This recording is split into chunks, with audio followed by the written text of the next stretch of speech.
fun. Yeah, all right, just remember, I like bling. Oh, I know you do. What, you have a 69 Corvette there? Sure is. Unbolt the body off the frame and build a whole new chassis, new suspension. We gotta weight this thing up. Oh, I'm caught on something. About 420 horsepower. This thing's a huge improvement. I think it's gonna be cool as hell when it's finished. What did you do to my car?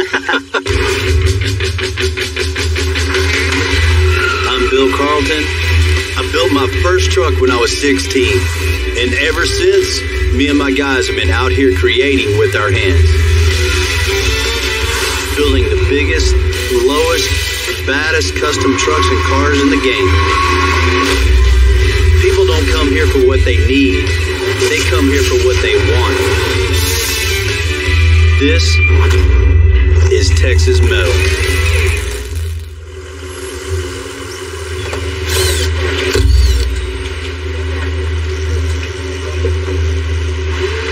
You know, 20-something years ago, I never shop business. It just kind of evolved into what it is, and I definitely never thought I'd have a cool sound like that. I mean, that's impressive. Now we know where we got to go to work at. You know, I can't say enough about my team, my guys. You know, we're all a big family. I can't say anything else, but I've been totally blessed. What do you guys think? Pretty cool, huh? You know, things have been going really good at the shop. This is just a sign of that. I feel like my business is actually legitimized now. You get an actual sign up on the building. You know, it's crazy to think, growing up on this property, I never, ever thought it would ever become what it is. You know, coming from where I come from, I come to work with a mindset, this can all go away. You know, we gotta stay hungry. We've been super busy, busier than ever. All these builds coming into the shop, every one of them is an opportunity to push our creativity even more. Big John said he might be in the neighborhood today, so he's just stopping by to check on progress. Hey, Bill, how you doing? What's happening, John? Same old, same old. How's everything? Going good. How's that old milk truck doing? Wonderful. I mean, it looks great. Runs good. Good, Family man. That's love. always good to hear. Wow. Things transformed a little bit from when it came in. It looks totally different. John's 1950 Ford F5 came in rough shape. It's taken months of work to get it to this point. It's just one of the coolest COEs you can find anywhere.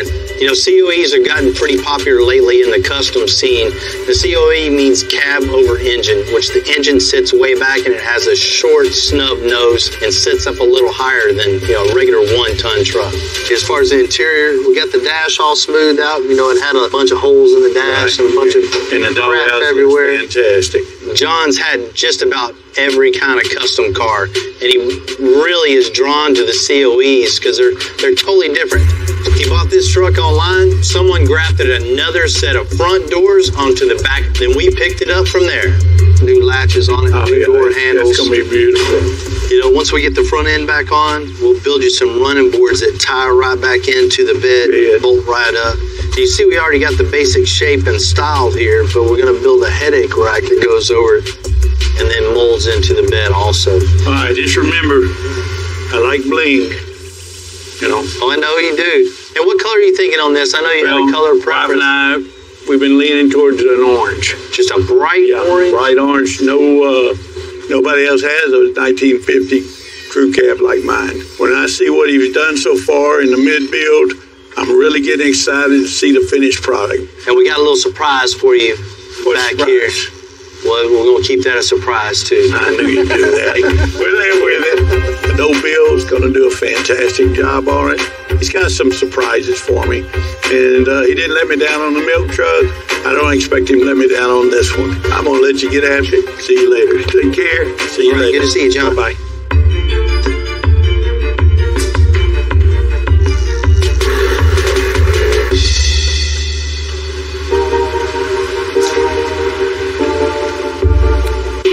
Really cool part about having a custom shop is getting to let your creativity shine. When long projects like this, where you're doing body work all day, you're doing metal work all day, I hate it. I'm an instant gratification guy. I want to see progress every day. We've done a ton of work to this to get to this stage. This is really starting to where it gets fun, but you know, the work isn't over. The work's just starting on a different level. That all is part of the puzzle along the way.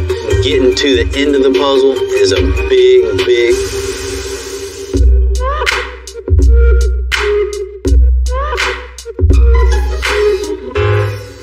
Man, no, Big John seemed like he was pretty happy about the bed when he stopped by. Man, I saw you over here talking.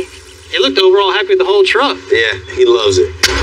Gentlemen, here we are again. You already know this thing's been here a while. It's been a long road to get this thing to where it was at. You know, it was old rat rod style, just nothing fit, nothing lined up. 50% done? Just about that. Once it's in this stage, man, I really think we're on the downhill slope for sure.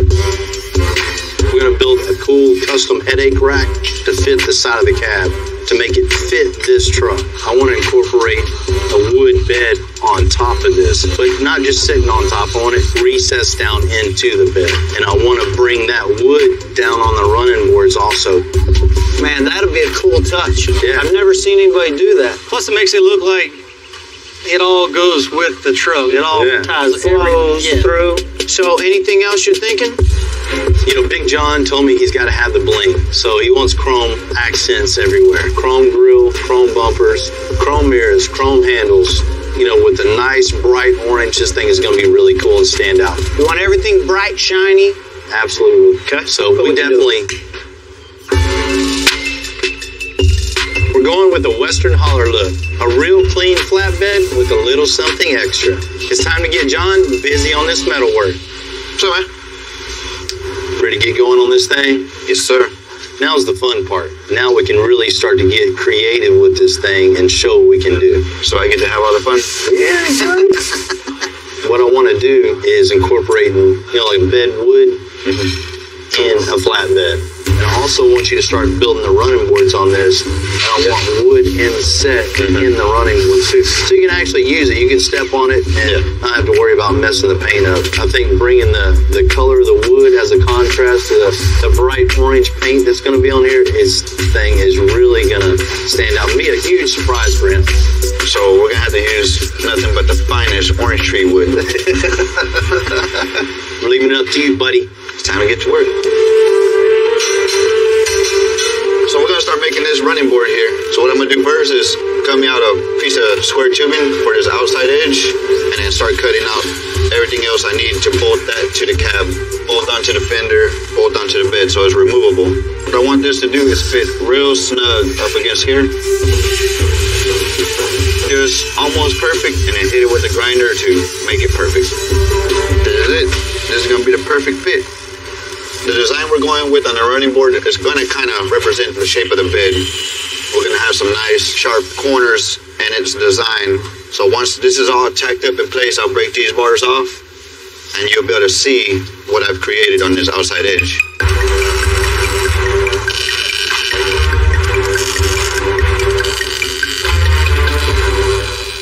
So the purpose of these marks that I'm making is just a reference of where I need to bend it. I'll hit it on the opposite side of that mark, which will bend it the way that I need it to hug this fender tightly. This fender likes tight hugs, in case you're wondering. Now we gotta poke some holes.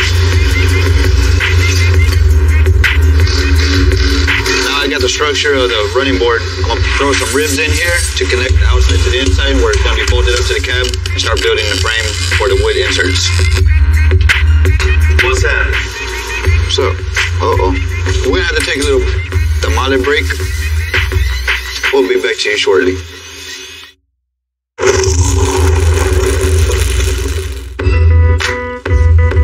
On the bed of this COE, I want the design to flow from the front, seamless wood inlay. Now I got the running board drawn out. Now I know exactly how to shape the wood inserts that are gonna get cut out on the CNC table.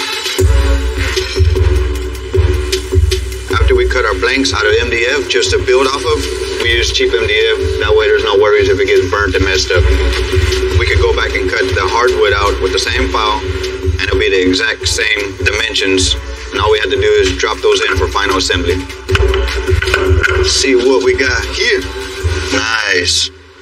I'm gonna start making all the metal trim that goes around here. what we're about to do is cut out some 18 gauge sheet metal. And then we're gonna cut down some strips about 1 inch wide, break it right in the middle and make 90-degree angles. And what I'm gonna do is form that to fit around those wood templates that we got. So we can set that into the running board. And what this is gonna be is just a big frame for the wood. This is gonna look really nice.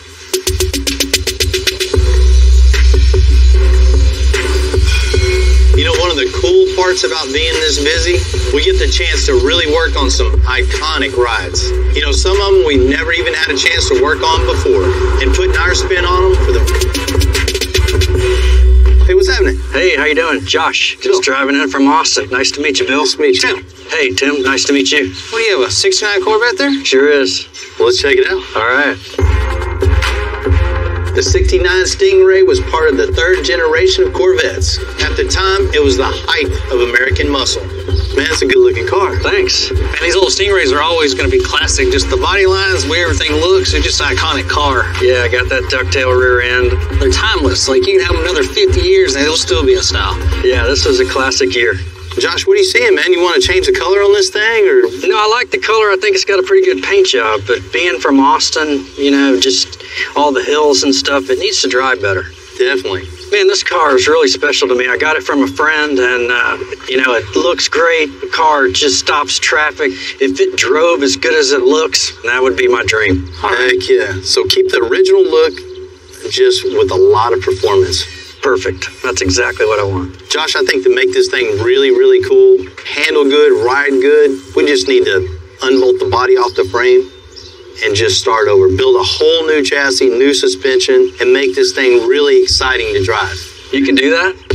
Hell yeah. That would be fantastic. And the side pipe Look, yeah. I mean, it looks great, but man, they're a little tired. I think maybe even making these things out of stainless, polish them up, just be a total package then. Boy, I wasn't really thinking about that when I rolled up, but now that you mention it, man, that just makes the picture perfect. Josh, what we got under the hood? Let me show you. You can see it's just a stock 350. Out of the factory, the 69 Stingray with its fiberglass body and its small block made it top of the line. However, these days we can do a lot better. Man, Josh, with the brand new frame, new suspension, we need something with a lot more power. I'm thinking LS in this thing and really wake it up. Man, if you're going to do all that, it's going to need a 6-speed in it. Yeah. You put a 6-speed in this car being so light, it's just going to be fun to drive. Man, that'd be a 1-2 punch. Man, this thing, you're going to be able to just get in it, turn the key, and go all the way to California if you want to. All that power in Austin, up and down those hills. Man, am I excited. And the inside looks good. Just the only thing you need is a stereo in this thing. Something with a nice sound in it. Yeah, I'm going to leave it wide open to you. I know y'all come up with something. Josh, if that sounds good, man, let's get this thing unloaded and get going. Let's make it happen. All right, Bill. Nice to meet you, Josh. Thanks, Tim. Yes, sir.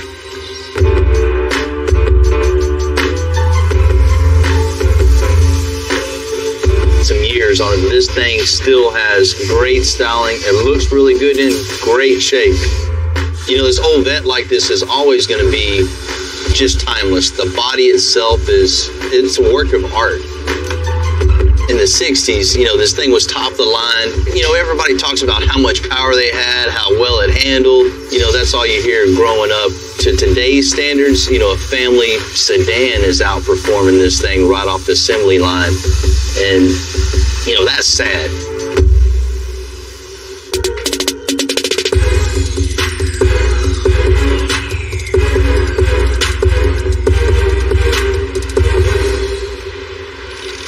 Hey, go ahead and top it off for me when you're done. This guy. Look good in there, Rudy. Like my new car? Whole lot better than them glasses. What are you talking about?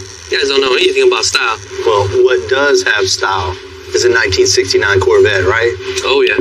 What isn't stylish is the suspension under this thing. Yeah, I'll have to agree with that. We gotta wake this thing up. We're gonna start by lifting this thing up, unbolting the chassis, dropping it down, and rolling it out, and starting fresh. We'll get some metal off the shelf and just start building a new frame for this thing. We're hand making a better performance. We gotta be super careful with this fiberglass shell, or it'll create a ton of structural issues. A 20-inch wheel and tire with some meat on the back of this thing. Something to put the power to the ground. That's it. New independent front suspension, front and rear. New engine, manual transmission. We're just gonna rip out everything old on this thing and give it a new extensive style. That's it. We're gonna keep the body of this thing. I mean, look at it, it's in great shape. I mean, it's showing some wear though. Yeah. We're gonna wet sand and buff it and just make it look like it would have looked in 1969. It's gonna look good.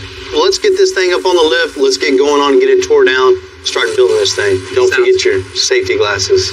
Man, go ahead and take them off so y'all stop ridiculing me on me. My cool glasses. Put it back, baby. Yo, Tim! I'm coming. The fiberglass body is already fragile.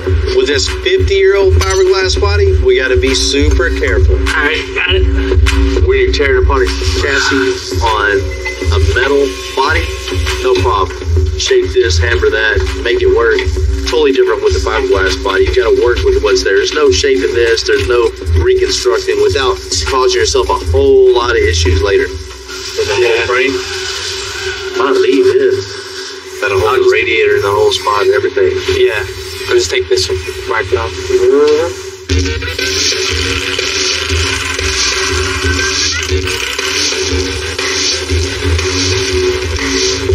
And Rudy, that bolt's never coming out. Between the fiberglass and all these bolts, a lot of people would think twice before tearing this chassis out. However, that's not to say it doesn't need replacing. Most of these bolts were weathered and rusted together. So if this car would have been metal, it probably rusted through. What do you think? Let's find out. Here, go up. Whoa! I'm caught on something.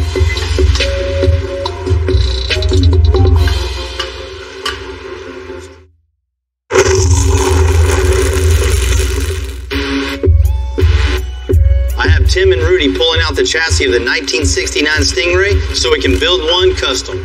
As usual around here, it's easier said than done. A lot of these bolts have nuts on the backside of them, which are tucked in behind little small crevices. Oh, right here for the body mount in the back. And if you look in here, there's one more bolt here for the body. I mean, look at that. Once you take that lid off, it come to find out this car used to actually be yellow. The secrets you find with tearing these cars apart. Corvettes, just one thing after another. You never would have thought it had taken this long just to find all the bolts, but we're going to get this body separated here in about 5 minutes.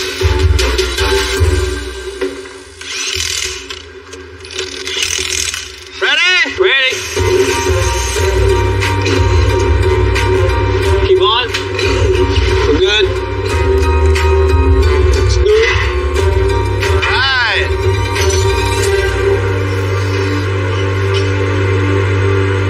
Ready to roll this thing out? Gladly.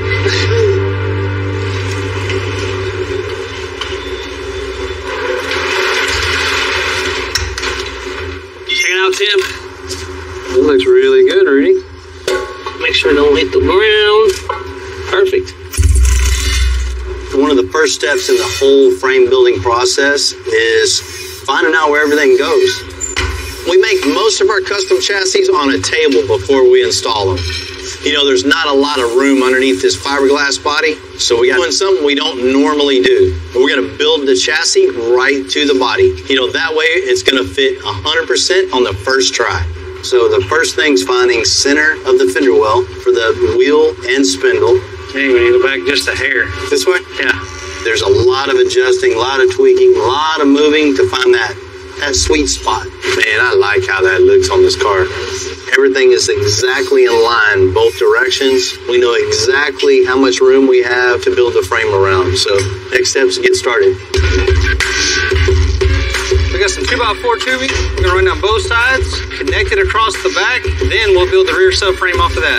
Go ahead, just plasma it out real quick. So we're going to go ahead and plasma out the tubing so the DOM can slide in here. We'll cut a little bigger so we'll have room to play. That's what's going to connect the body to the frame rails. This will go to the bottom of the car. The bolts will go through and hold it tight. We drop the frame, we'll weld the tops all the way around. This is going to be our 4-link mount. This is what's going to connect the rear subframe to the main frame of the car. Now the structure of the 4-link mount is made. This is the rear subframe. This will be the main frame. Once the whole frame welded out, this frame's gonna be extra strong and be perfect for what Josh wants to do in the hills of just, and see what he can do.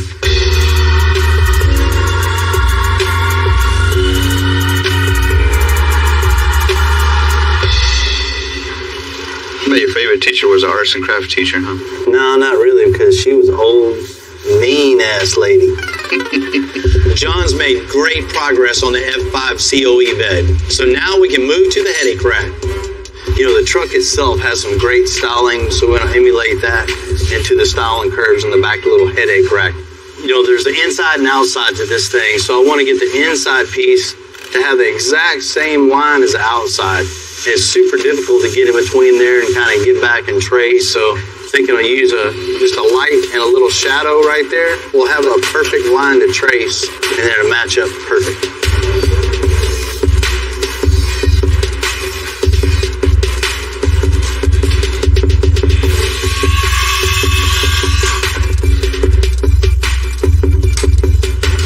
Now we got everything traced out. Now it's time to cut out these metal parts. Since these pieces are so big, you got to kind of plan out where you're going to cut first and where you're going to end until the big pieces fall.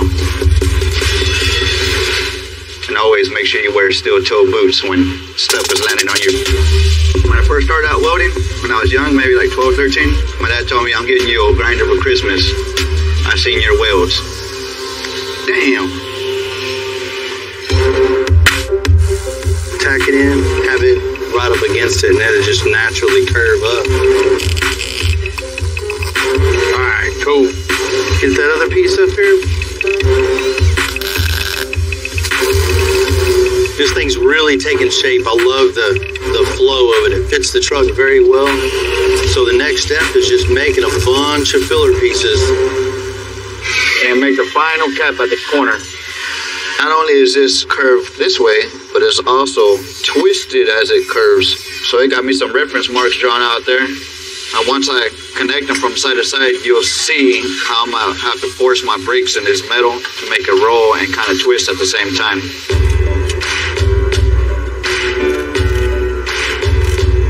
Then take it over to the English wheel, form it a little bit. On the English wheel, the top wheel is flat, and the bottom wheel has a contour to it. And as you roll the metal through here, it kind of shapes the sheet metal to the lower wheel and gives it that radius that the lower wheel has. I mean, sure, you could go put this on us and you want it to be smooth, so this is the best way of doing that. Now we gotta weld this out, but we can't run a consistent bead because it'll generate too much heat, so we gotta move it around. If not, this piece will just deform on you, warp, and it won't look too well.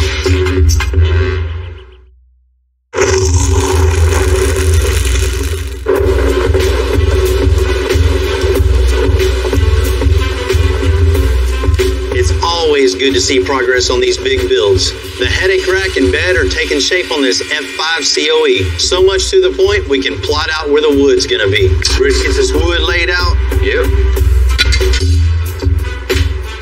We'll go with all the same spacing that's on the running boards, 2 inch on the outer side, 1.5 inches in the inside, just to give a little style to it. Yeah.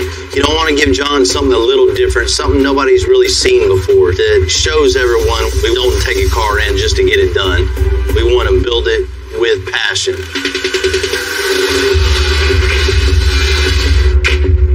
Now we got all the big pieces of floor out. Now I got to notch all the bracing down about 1 inch to accommodate the 3/4 inch hardwood that's going to go in there, plus the bracing that I got to build around it. We don't want these bracing to fill up with water when you're driving in the rain, if you get caught in the rain. So we got to cap it, seal it up, and then once that's done, we can build all the frame for the wood inserts. That's why Daddy gave me a grinder all those years ago. Thanks, Dad.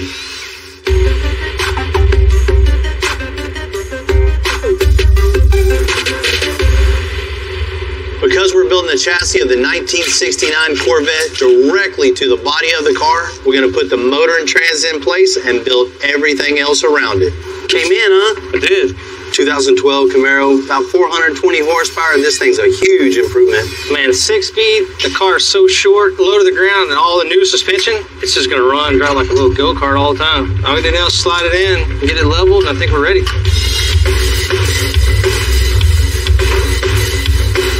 We go back a little bit. Ooh. You hit right there now. Catching the top a little bit. Hit the back up. Tight. Man, it's a whole lot of power in this car. I'm gonna have a whole bunch of fun with this motor. You talking about whenever you level it up and get it centered? Good job. No, man, I'm talking about when I'm driving it. Our next step is to put a cross member for the chassis that'll hold both sides together and keep the engine in place. So I just went ahead and drew my center line. That way I know when I match everything up, everything's gonna be nice and straight, center, parallel. Center lines are your best friends.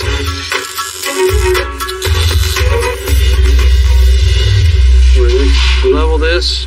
We look centered in the wheel well, Rudy? Yeah. We're attaching our final pieces to connect our front frame section to our actual frame. Normally people would usually just use 2 mounts, but we're gonna go ahead and reinforce it with 3, only because it's a fiberglass body, and so any vibration can start cracking at any point. All we have to do now is make a pipe that's going to connect the bracket to the frame. I like to grab a little small piece of copper tubing because it's easy for me to work the shape out by hand. We want to keep the front end as rigid as possible. We don't want this fiberglass to crack. Once the fiberglass cracks, this thing is whack. So I have my pipes cut out. Now I have to go ahead and bend it to match this angle. And then we'll just throw a little weld on there. Our piece is going to be bending underneath the radiator here. That looks pretty good, Rudy. Building the chassis to the Corvette body took some extra engineering, but now it's super strong and in the perfect place to build the front suspension off of. Do your thing, weld it out right there. Cool, let's do it. We do it with a bare coilover, it's easier just for everything to clear. And a lot of the Pro Touring cars, the high-powered cars that are trying to get into the corners and they can handle real stiff, they're going to these coilovers, which is we're going to do the same on this car. What this is going to do is the spring will hold the car up. If we raise this up, car will raise up an inch. You want to lower the car, it'll allow the spring to collapse the same amount, and the car will actually lower. What the shock does, this just keeps the car solid. If you want a little stiffer ride, you add a little bit more shock. Less, you add a little less shock. So it's a perfect setup for these Pro Touring style cars.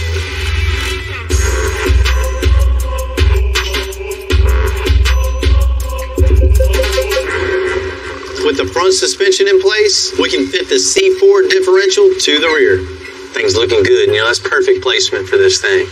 But we're so limited of room underneath here.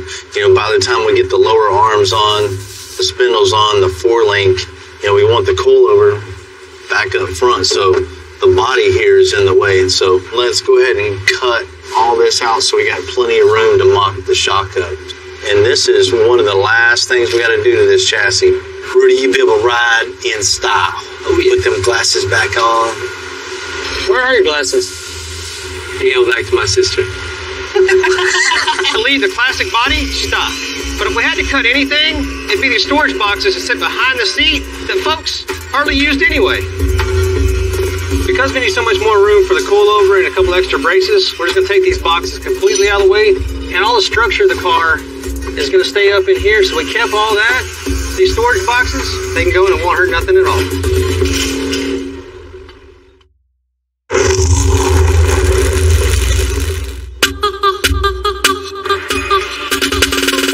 Because we went with a wider wheel and a lot deeper offset, there's a whole lot less real estate underneath the 69 Corvette for the suspension. So we're going to have to modify the C4 suspension that we're putting in this to fit perfect. Now we have the rear end locked up in place. What we're going to do is put a spindle on the wheel, put the wheel up here in place, and make sure the wheel is centered in the wheel well. We don't want the wheel too far out, but then obviously it's going to hit the outside of the fender. It's going to either tear up our fiberglass or it's going to start tearing up our tire on our wheel. We definitely don't need that. Is that where you want it, Rick? Look good? Level, centered in the wheel well? Yeah.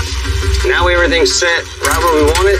First thing we're going to do is make the bars that connect the frame to the spindle, which is going to be the 4-link. Our center pieces for our 4-links, typically they're a little bit longer than this, but with our car being so small and compact, is what we're gonna get. But it's gonna work. So go ahead and tack these up, weld them all out. Now 4 links will be done. Want to trace the top of this? When you're driving down the road, you want the wheels to be in alignment at all times. So I'm making a camber bar to give the suspension more rigidity. How's that look? That's good out here. So moving on, we're gonna go ahead and start installing our coilover. For the most part, the rear suspension is fitting well, except for the drive shafts that are just too big. Rudy's gonna cut these, use them for mock-up. We'll take them to the drive shaft specialist to have brand new ones made. And there she goes. Cutting. Woo!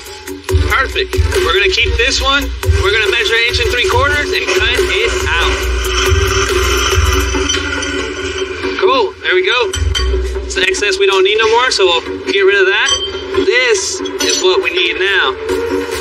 Mock it up on the car. That'll be our mock-up drive shaft.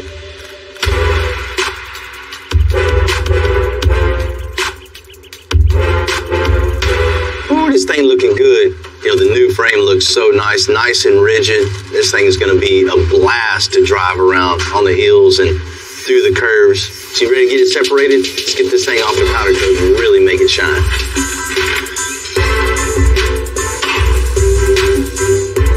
Successfully remove the body from the frame. A whole lot easier than doing it from the factory frame.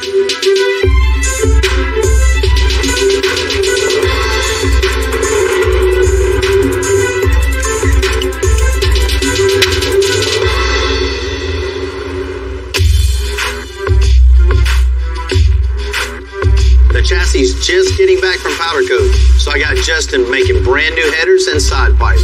It'll give it a meaner, way more custom look. So we're about to start the build on these headers for the 69 Corvette. It's going to be a side-mounted exhaust with the muffler integrated into it. One of the key things on building a set of custom headers is you need to look and find out which one's going to be your hardest tube to place. In this case right here, it's going to be this front runner. So we're going to start from right here, and we're going to build this tube all the way out to hold our collect until we get the other 3 out. You can see right here, we got a lot of bends and twists on this exhaust system. Reason being is we have a lot of components that we need to try to avoid, like our steering shaft, our motor mount. So we're going to end up doing some 45s or some pretty steep bends to get it to clear. These things are going to be crazy looking when we get done with them. So what I'm going to do next is I'm going to go ahead and get this first tube marked. We're going to go to the table and tack it. Then we're going to start tacking our next tube until we get out to our collector. You know, I mean, it's a lot of cutting, welding, grinding, until you end up with a finished product that you're happy with. What we're using is a 304 stainless material. The material we're using is twice as thick almost as your traditional headers. Stainless is a little bit tougher to cut, so it's a little bit harder on your blades, and the welding process is totally different. I'm using a TIG weld to give it a cleaner, smaller seam than a regular weld, and that's what you're looking for on exposed stainless steel headers. But the finished product is you got a header that'll last forever, it won't rust, and it looks cool as hell when it's finished.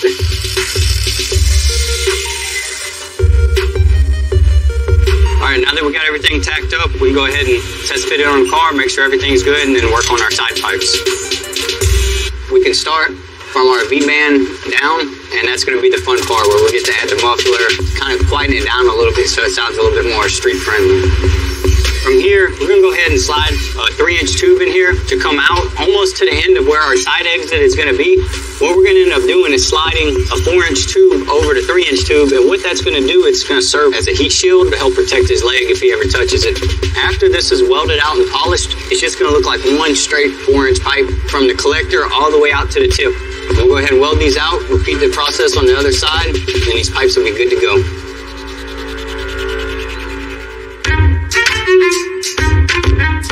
Now that we got this 1969 Corvette to 21st century performance standards, it's time to fix that stereo. So John's gonna make a handmade modern day speaker box. You know, a Corvette is all about its nice smooth lines and curves. So same thing with the box. We don't want just a square enclosure in here. We're gonna put a little something to it.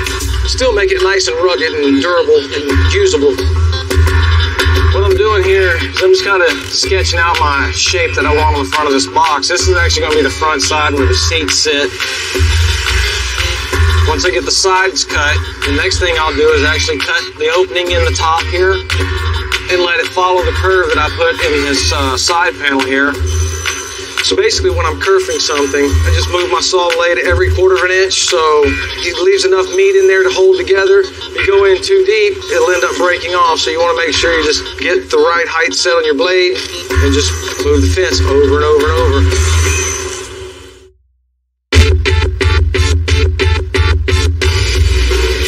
Growing up, no really direction of what I want to do. I know I didn't want to go to college. That college wasn't for me. Sure wasn't for me either. I mean, to be honest, I didn't even finish high school. You know, I got halfway there and I couldn't learn by reading a book or listening to a teacher or anything. The only way I learned was by using my hands. Yeah.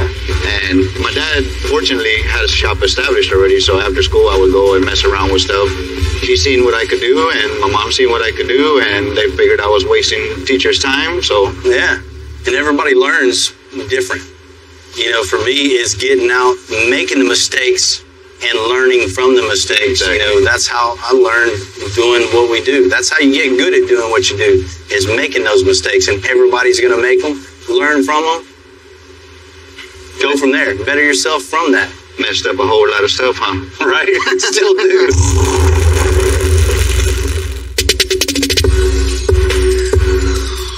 You see a lot of Corvette bodies laying around custom shops totally unfinished. And now we definitely know why. Adding custom suspension and a chassis is a lot of work. To my team's credit, we're almost through the tunnel.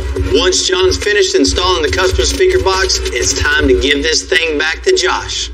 This thing's turned out looking awesome. So all I got left to do now is carry it over, plug it in, set it in the car, and I think he's gonna like it. Oh, squeeze. Thanks, sir. Already? Man, like a glove. Might need to wash the car a little bit.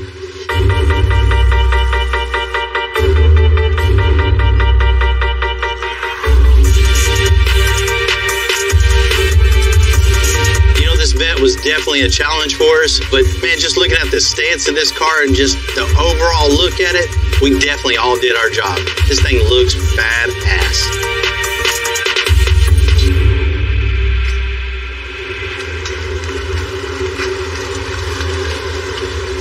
Deal, Bill. Look at that. What's happening, man? Hey, how you doing, dude? What did you do to my car? I love it. What do you think, man? Man, oh man. You outdid yourself. Man, you got here just in time. I thought Rudy was going to take off with it. I would too if I were here. Me and her had a good emotional connection. So I took really good care of her for you. Oh, it looks like it. Oh man, this is fantastic. You know, I really like the look of the car, and I didn't really know how it was going to turn out, but now I'm really tickled. Yeah, working on this car was a complete new experience for us. With it being a fiberglass body, we had to be extra precautious, even just tearing it down. I mean, it definitely had some challenges. Took out that old engine, took out the old chassis. We just had this thing up on the lift, leveled it all up, and started building the frame piece by piece to the car. Boy, it ought to drive like a rocket. Man, absolutely. We know you wanted that C4 suspension on this thing, you know, with the upper and lower aluminum control arms, aluminum spindle. It looks really cool underneath the car, especially with the addition of the coilovers on this thing. No kidding.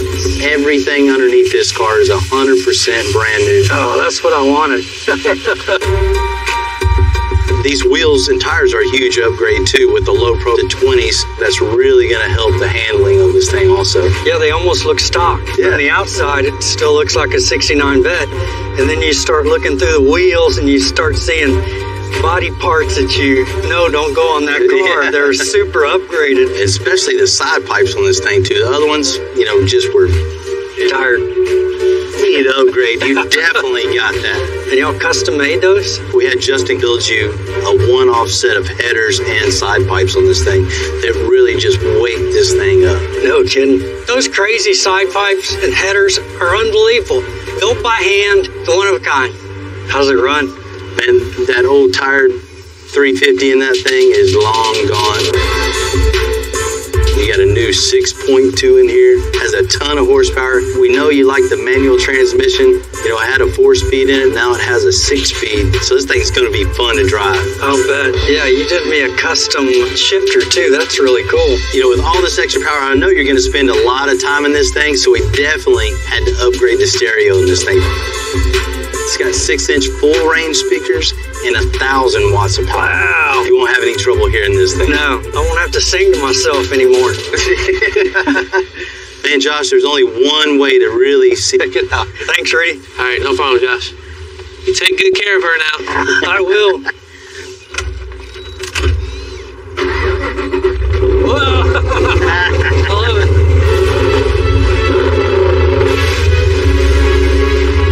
I can't say enough about this car. It's just over the top. Thanks, Extensive. Man, you guys blew it out of the park. I knew you could do it.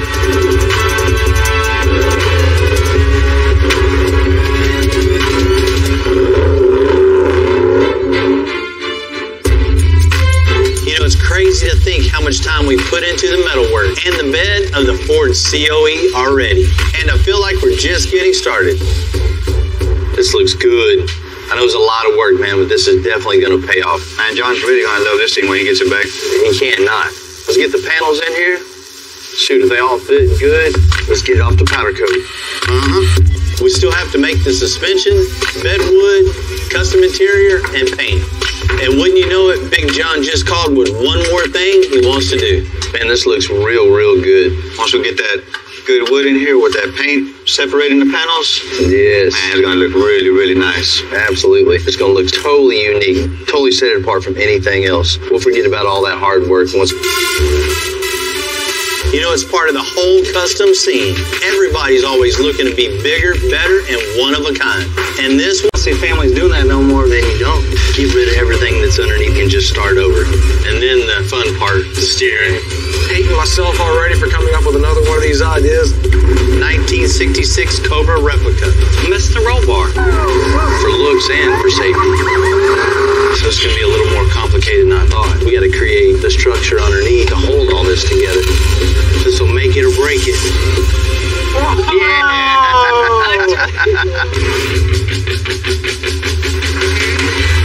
I'm Bill Carlton. I built my first truck when I was 16. And ever since, me and my guys have been out here creating with our hands. Building the biggest, lowest, baddest custom trucks and cars in the game. People don't come here for what they need. They come here for what they want. This is Texas Metal.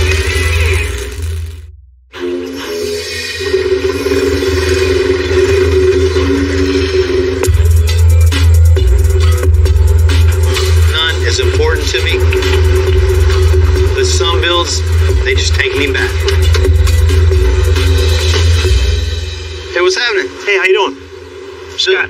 Bill? Nice to meet you. Nice to meet you. This thing's cool. It's definitely unique. 1965 Ford Falcon. My dad used to have one similar to that, man. I learned how to drive down this road. And I was sitting up in his lap, and I remember steering this thing and not going anywhere. Yeah, right. That's about what it is now. The Falcon was Ford's answer to the VW bus in the 1960s. Unlike the VW, the engine isn't in the back. It's right in between the driver and the passenger seat. I brought it here to let you work your magic.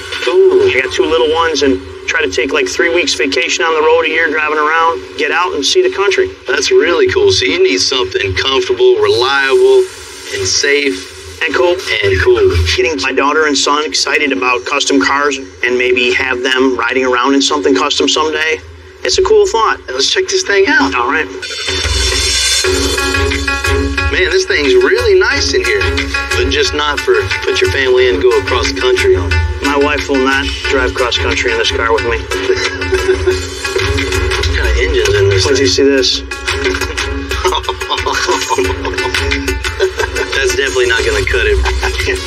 We might as well give it some power for Dad on the weekends. That'd be nice. Yeah. That'd be nice. An engine change out is an absolute necessity. It has to be something that, I can actually keep up with traffic these days. The dash, we'll start over, put new gauges in it. AC. Be nice to have a little AC. As far as the running gear, we just need to get rid of everything that's underneath this thing and just start over. New engine, trans, independent front suspension, rack and pinion. Make this thing drive right, because I know it's all over the road right now. Let's check out the rest of this thing. Got plenty of room in it. A lot of studio space in there. Yeah. You're wanting something nice, comfortable for the family, for the kids in the back. You want like TVs, iPads, anything like that? No TVs. Stereo, music would be cool. We got to think about it being unplugged back here. Use the windows as the screens. I get where Scott's coming from. Totally unplugging, getting out, seeing the road, and letting the family enjoy what's out there. I wish my kids could do that. Let's go make it happen. Great.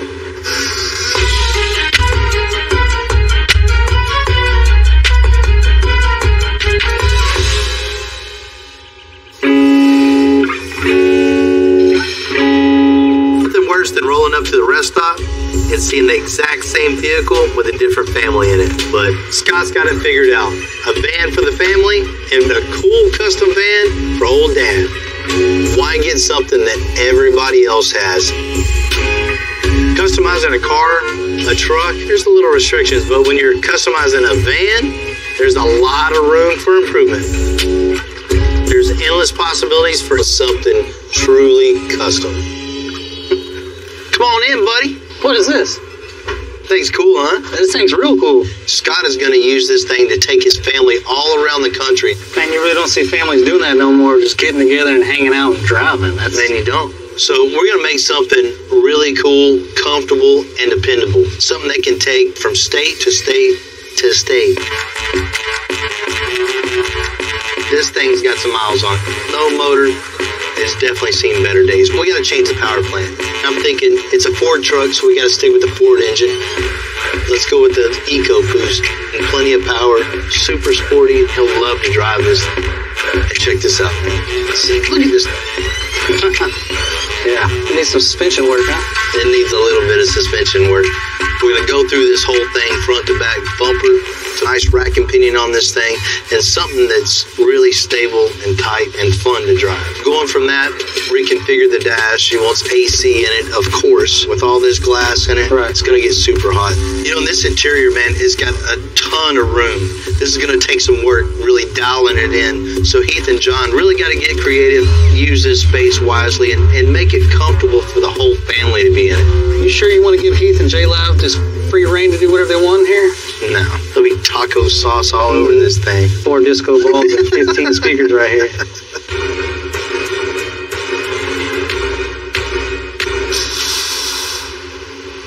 This is a cool ride, right? Yeah, it is, man.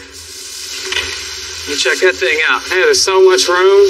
Before we cut out any of the old suspension, I asked John and Will to take out the interior so we don't have any fires.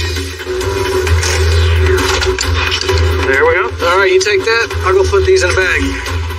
You can never have enough bags. It's so important to label everything, every little section of the vehicle that you're taking apart. And the reason is, when you go to put it back together, you're always questioning, what did this bolt do? And so the better you label now, the more time you'll save later, and the more professional your job will be.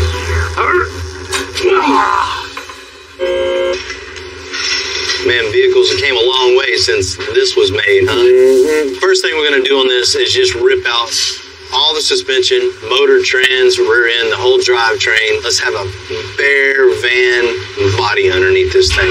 We'll start fresh. Cool. This van's got problems, I got solutions.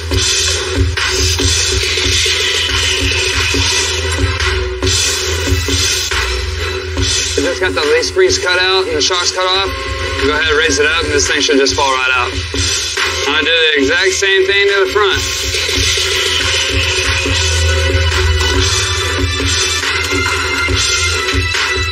Since we're going to be pulling the transmission and the engine together, I'm going to go ahead and pop our transmission linkage, shifter linkage, all that stuff. Take a couple bolts out on the bottom. Things should come out pretty easy. Now I got the big factors out of the way. I can come through here and just tear this thing down completely.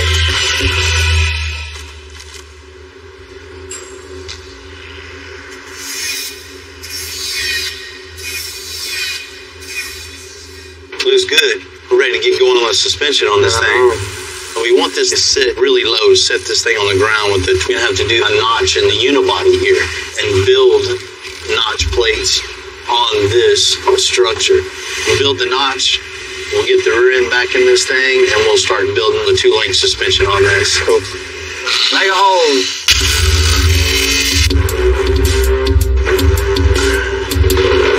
This whole van is a unibody construction. What that means, there's no full frame underneath this. The frame is actually built into the body, which gives it the strength and rigidity.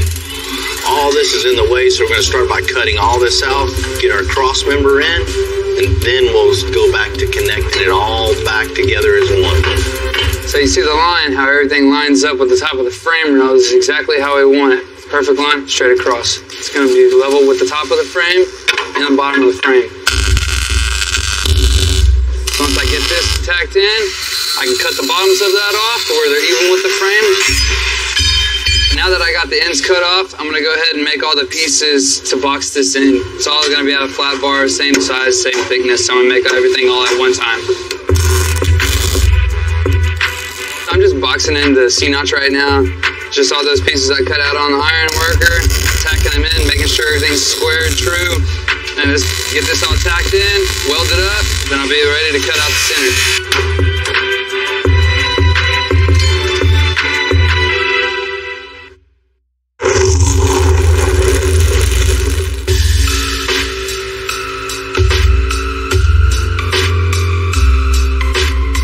We're far off now, Ryan. Huh? You never heard Romeo and Juliet, huh? That was before my time.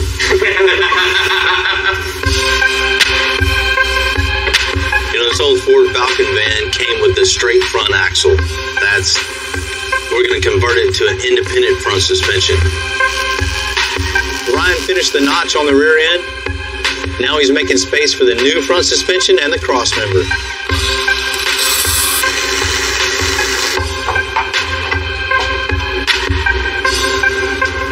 So everything's cut out and the cross member is marked up in there, but you can see the direction that we're going to take this.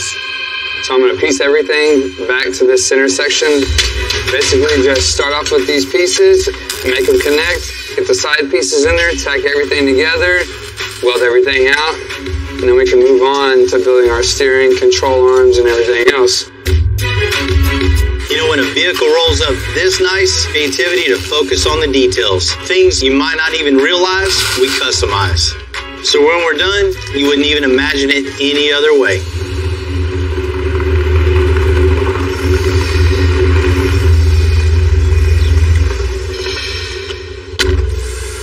What's happening? Hello, how you doing? Hey man, good. Juan, nice to meet you. Nice to meet you. You got your little Cobra, huh? Yes, sir. But this thing looks fun, a little replica. It is a little replica. You know, these cars are super cool. Original Cobras, 7 figures. Even the replicas are 6 figures. Real or fake, it's still a pretty cool car. What do you got under the hood? Let's go ahead and take a look. Man, a little Chevy big block, huh? Yes, sir. I definitely wasn't expecting that. A lot of people usually don't expect that when they see it. It's a 454, plus it has a 400 turbo transmission. Well, I already know this thing has plenty of power. That's one of the reasons why I'm here. I need something for protection, something for safety. It's got that much power? It feels that way to me. I can definitely see a roll bar back here. You know, that's one thing it's definitely lacking. And for looks and for safety. I like it. I think to really get the feel of it, to really see what you need, I might need to drive this myself and kind of see how it feels, you know what I mean? Hop on it. Yeah? Yeah. You know, when you're building safety equipment, see what the car feels like.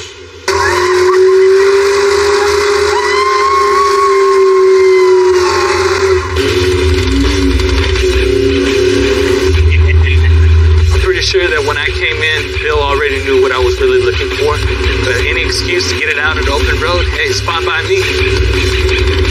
This thing rides good, handles good, looks good. But I definitely see what you mean. You know, at times it feels kind of squirrely and safe for sure, just because it has so much power. Yeah, I appreciate you letting me drive this thing, really getting a feel for it. It actually does help with the concept of the styling of the car. Yeah, that's the only true way to get an understanding and seeing the need for it. For sure. So, maybe, yeah, it does need it. That was something, wasn't it? This thing's fun to drive for sure. We'll take care of it for you, man. I appreciate it. Let's go do some paperwork. Thanks, sir.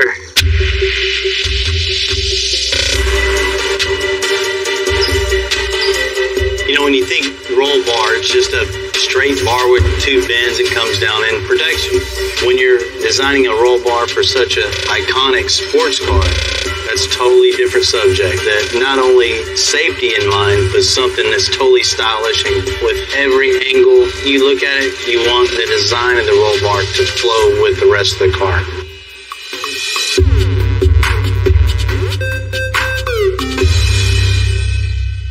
Oh, here it is. It's not bad, not bad. What are we gonna do to it? We're gonna body drop it. Come on. No, man. I mean, you see, this thing's missing something. Missed the roll bar.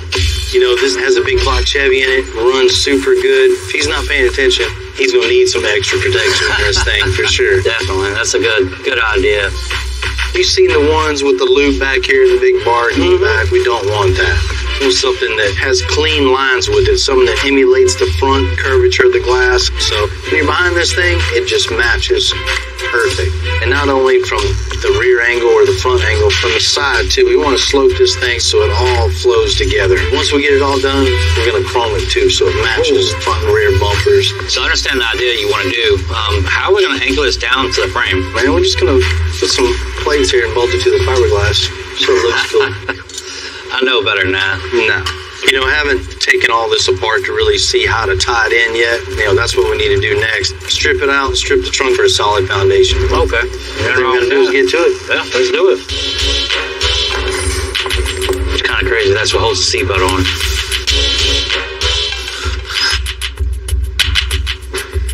All right, last piece. All I got left to do is pull this carpet, this padding behind it. Then we'll kind of be ready to start figure out how we're going to put the roll bar in here safe, and then we'll worry about how we're going to style it. Oh, got it, huh?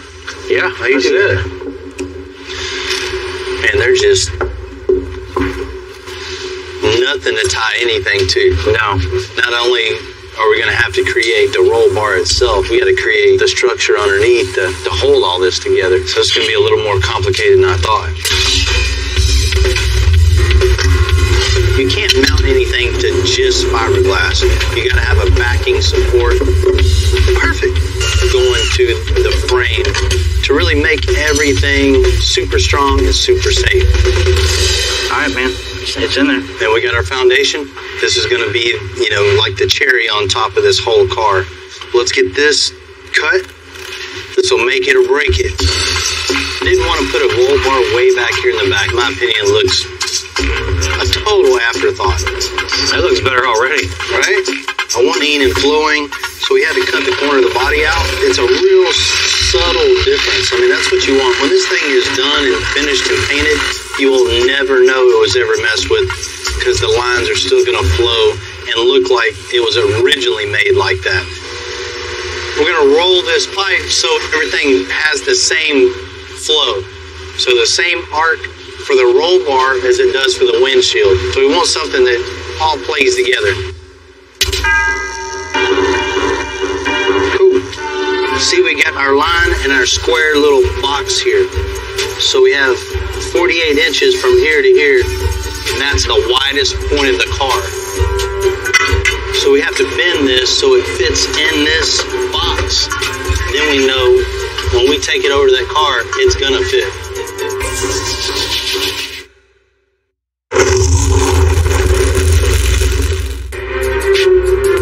This might be a replica of a 1966 Cobra, but it's got a real deal 454 Chevy Big Block.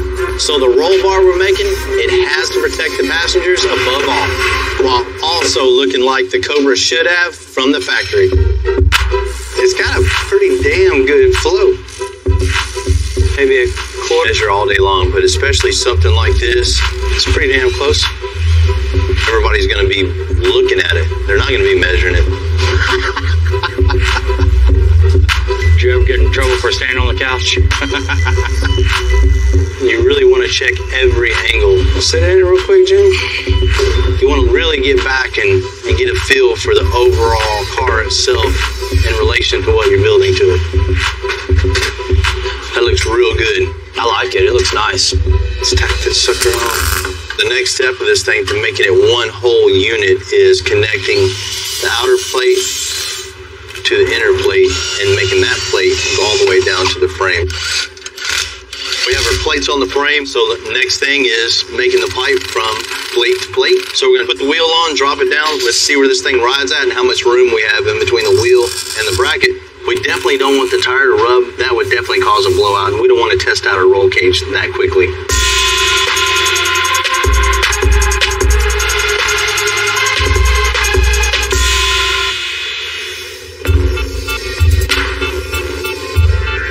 Factory engine on a 1965 Ford Falcon only had 85 horsepower. On the plus side, it was fairly compact horsepower.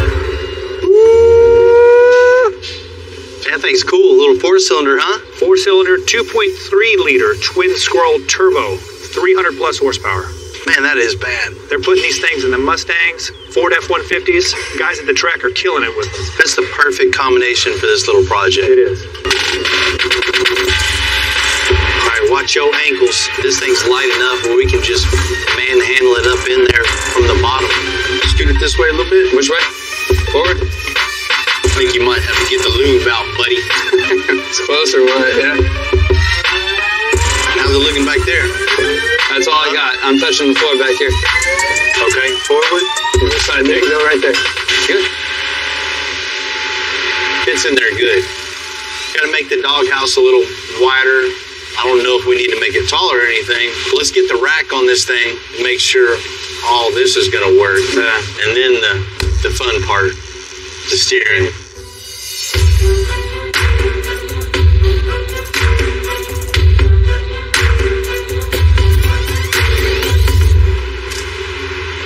That's looking real good. Got the radiator in, rack mounted. Looking all right. You see what I'm looking at, though? Yeah, you know the next thing is coming. And you got the column out here. The wheels are way out here. It's super easy to connect the rack to the steering. Yeah. But on this, we're going to have to connect the column all the way back here to the rack. It might not seem that hard, but out of all the ones that I've done over the years, I've never had to deal with this. Yeah. Anytime you see it when it's done, you go, oh, that's easy. Yeah, exactly. But it's figuring it out and getting it to that point. Exactly. Always like a challenge. Yeah, of course. Let's drop it down. All right. What we're doing right now is just putting the column in its place. So everything needs to be mocked up. You know where everything's at before you can start anything. This is just where the factory alignment was. We put it back in the original spot. So next thing is to lift this thing up and start making the snake. You see how much room we have here is not very much at all. So we got the column as far into the van as possible, but it's still a little too long. Let's cut the end of the column off. All right. And then we're going to drill a hole in it all the way through. All right. We're going to cut you a little piece of the double D. So we use this little knuckle here. But we can start with this once it's at the bottom of the column. Ain't gonna work. I've never used a double knuckle like that before, and man, it's just lining up. I haven't either. The main thing you look for when you're figuring out a steering shaft is make sure all the U-joints aren't in a bind. You want it to be smooth, free, and clear, and double knuckle is too many moving parts all at once. There's no stabilization or something like that, so it's just gonna flop all around. So it's one frustration after another, right? Oh, man, you said it.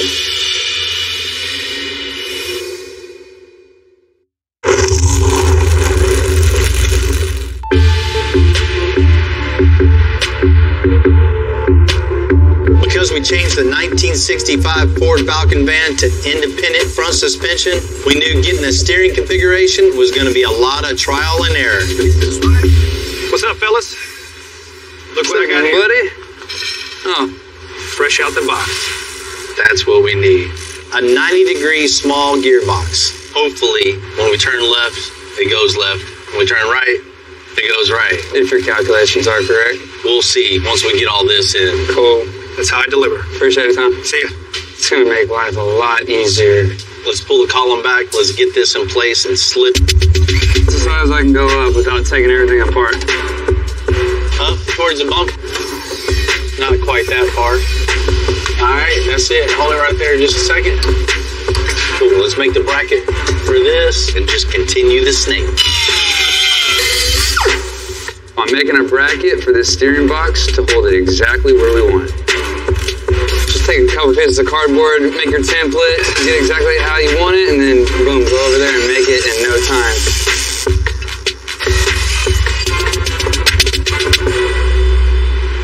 Yeah. Turn to the right. That's exactly what we needed. Problem solved, man. I love hearing those words. Man, it works good. Awesome. You know, I was super nervous about how we're going to get this to here. Never done that before. It looks simple now, you know, once it's done, but ingenuity behind it, there's a little bit of figuring. Button it up. Let's get it to the body shop. Cool.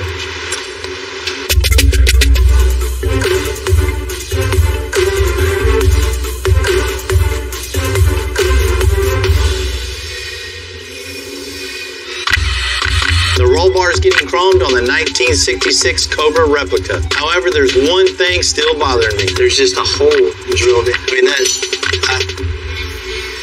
I don't get it. I can't believe somebody thought that's a good idea and that would be safe. We have to address this. We're going to come up with a way to make a little bracket to tie it into the frame. That way, this thing is safe and secure, and it's a total, complete, safe package.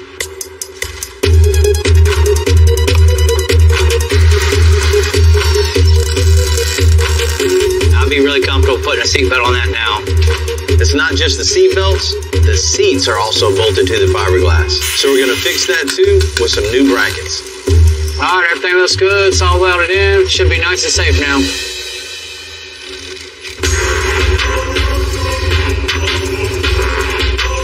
We're gonna push this thing in for a quick body and paint. And then we're gonna install the freshly chrome roll bar. I'll hand it to you over the car.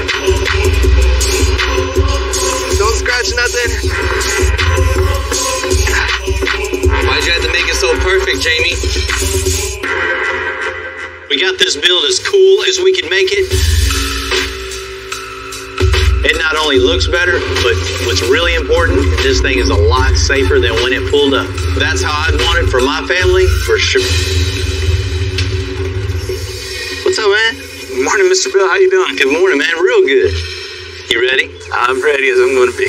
I know when you came in, you know, you had a couple issues with that car. The car looked cool, but there was nothing to keep you safe in that thing. We got you definitely hooked up on this. That's the reason why I came here. You ready to check it out? I'm ready. Jamie, let's get it. Ooh, look at that. Man, that's exactly what I was looking for. Classy, elegant, and unique. Seeing the car for the first time, it was like, wow, it's Christmas for me again. Woo-wee. Thank you so much. You're welcome. So you're liking it? I'm liking it. Safety was your major concern on this. We addressed that for sure. Built something not only safe for you, but stylish. Rolled some pipe, made it the same contour as the windshield, and also the same angle as the windshield. We actually notched out the corners of the body itself to give the roll bar a little more room in between the seat and the body. So everything just flows together. I didn't even notice until you mentioned it. I mean, it looks like it was that way already. Right. You know, it's tough to come up with something new on such an iconic car, but as you can see, it's exactly what he wanted. It's all super strong and tied to the frame. You know, while we're underneath the car, we definitely noticed a lot of safety issues underneath this thing. Blew my mind when I seen this. The seat belts were just drilled through the fiberglass body, just holding in with an anchor and a washer, and that was it. Man, we couldn't let you roll out like that. You know, all this hard work would have been for nothing if you would have just been ejected out of the car if something would have happened. You're right about that.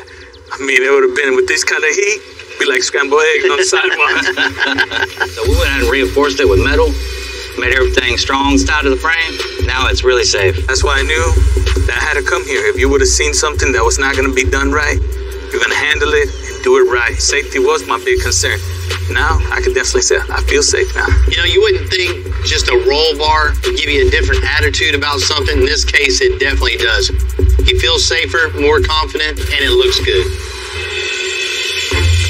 I just want to say thank you to Bill and all his men here at Extensive. They did a phenomenal job. They went ahead and they put a bolt right here, so that way the belt is actually on the frame. Nice. Every time I got in the car, I used to be nervous. You don't want to sit on the other side with me? Now I really feel safe. That too.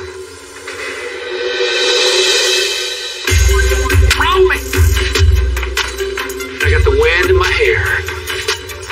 We gave the Falcon van a custom air ride, a new steering configuration, and an engine swap. Now the body guys are going to prep the cab for paint. What I don't want it to look like is some 70s peace van, you know, with fluorescent colors or something like that. I do kind of like that. I wanted my first truck kind of that color. It's just fitting to have, you know, the kids have their say-so in the color of the whole truck. I picked a couple of colors because I don't want this van looking cheesy. You don't want a loud, fluorescent, off-the-wall color that next year is going to get old on you. It's a family heirloom. It's going to be passed down to them. So if they pick the wrong color, they're stuck with it no matter what. They picked it.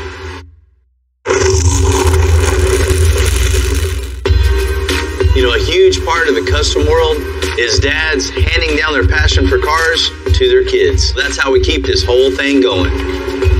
So we just love how Scott's getting it. What's happening? Hi, Bill. Nice to see you. I got Heath here. Hi, guys. Hi, Heath. You guys ready to pick some colors? He's so shy. Ready? This is the brown. No, I don't like the brown. Okay. There's a green. The green looks cool. I like the green. Let's see what's next. Got like a tan, like a goldish tan.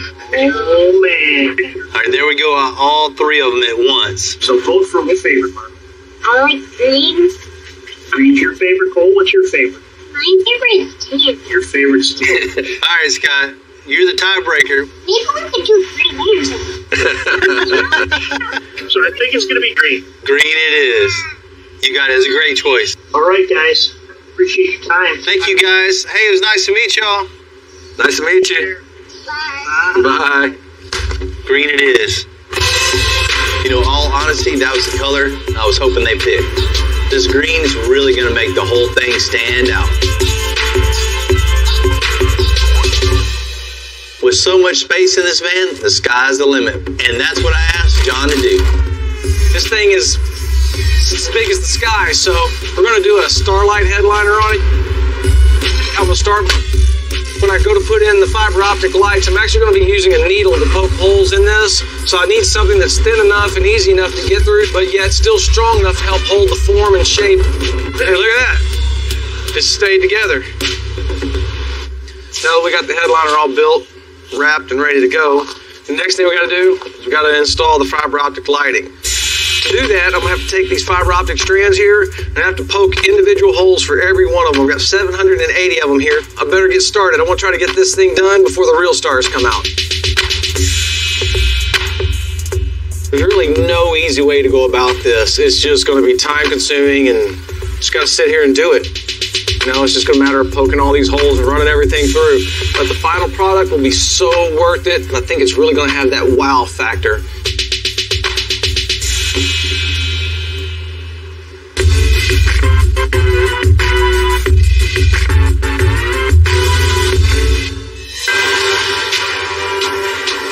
Rather than using the old windows on that fresh paint, Chad's going to make some new ones by hand. Okay, what we're doing here is they don't produce a lot of these windows, and it's hard to find one that's in a good shape with no scratches, so we have to make our own. This glass here is actually laminate glass. It's 2 pieces of glass with a piece of lamination cracks and it doesn't shatter. And what I'm doing now is I'm scoring the glass to get through the first layer. Well, the glass is really a delicate material, so what I have to do is I have to get in here and I have to break it through. Now what we're doing is we're taking some denatured alcohol and was softening up the lamination in the center so I could cut through it and get a better finish.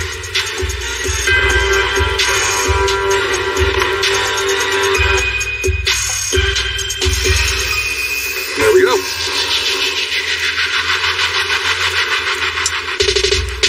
It's time to put it in and see what it looks like. Well, what I'm doing is I'm setting it inside the lip here, and then I gotta tuck the rope on the inside so I can tuck the lip around the pin plug. And we're locking the gasket in. What I'm looking for is making sure there's no imperfections, and the gasket is tucked nice against the vehicle. It's looking good, so it's time to move on to the next one.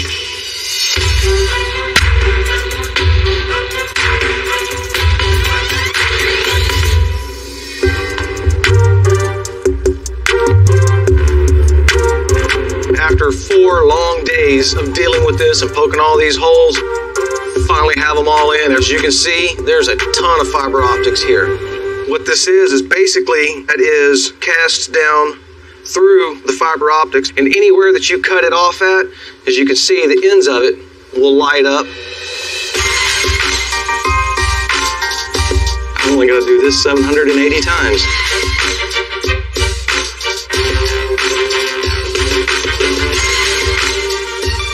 About halfway there. 780. All right, let's see what this thing looks like. It's looking stellar, you could say. Kids should love it. That's so cool.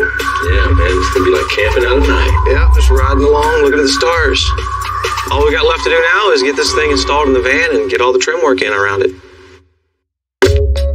You know, it's pretty cool. I think back of all the days growing up with my dad, working with my dad. He loved welding and fabricating, you know, and taught me that skill set.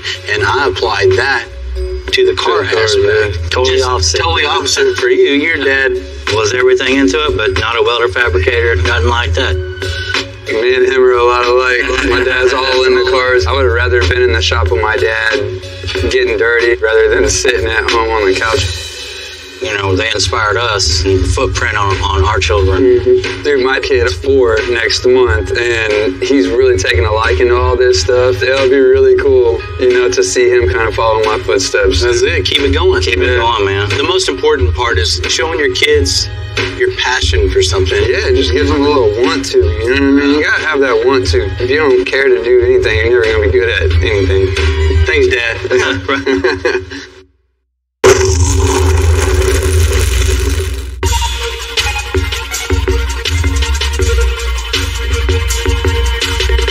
You know, the Starry Night headliner is definitely one-of-a-kind touch, and it just adds all the customization that we've already done to that 65 Ford Falcon van. That's pretty crooked board. When I finished up the Starlight headliner in the van, I thought I was done poking holes, but as I sat there, I thought about a way we can incorporate the starlights into the seats as well. I think I'm hating myself already for coming up with another one of these ideas and these fiber optics, but it'll be worth it in the end.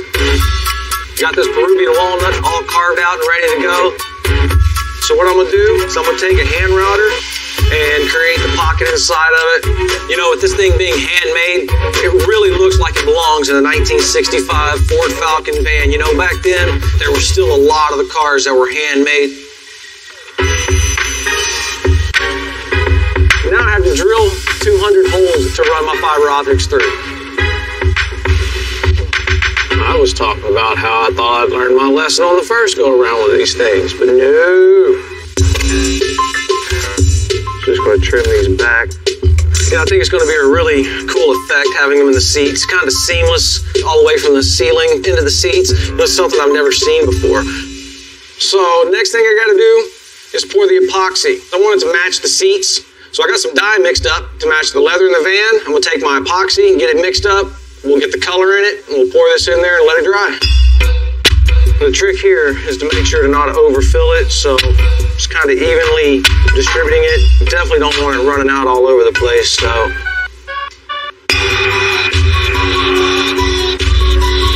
right, now that I got the seats all covered and everything, the next thing I got to do is just get the nerve up and cut this thing open. Oh, it's a sickening feeling. It'll so be worth it.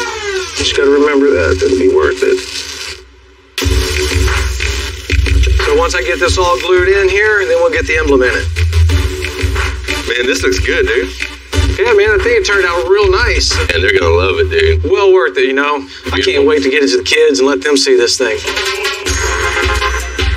Scott and his family have been waiting a long time for this van, and I know they're ready to get it back. Scott's a really busy guy running his construction company up in Chicago, so we're gonna ship this van straight up to him.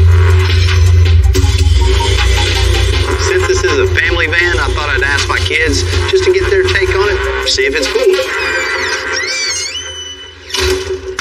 You guys ready to go home? Yeah. Yeah. Been working hard today? Yeah. Hey, before we go, I want you to check out something. We just built a van for a customer in Chicago. We got to ship this thing back. But before we do, I want your guys' opinion on this, see how good we did. Okay, let's go check it out. You want to see it? Yeah, let's go do it. Come on. Come on. So I want your guys' honest opinion, okay? Okay. Not just because I'm your dad. I want you to really tell me what you think, okay? Yes, sir. We've seen a lot of like what our dad does around here. He just never really asks for our opinions. This must be like a pretty special one. John's bringing this thing out right now. It's going to be here any second. You know, the moment of truth, I hope they like this.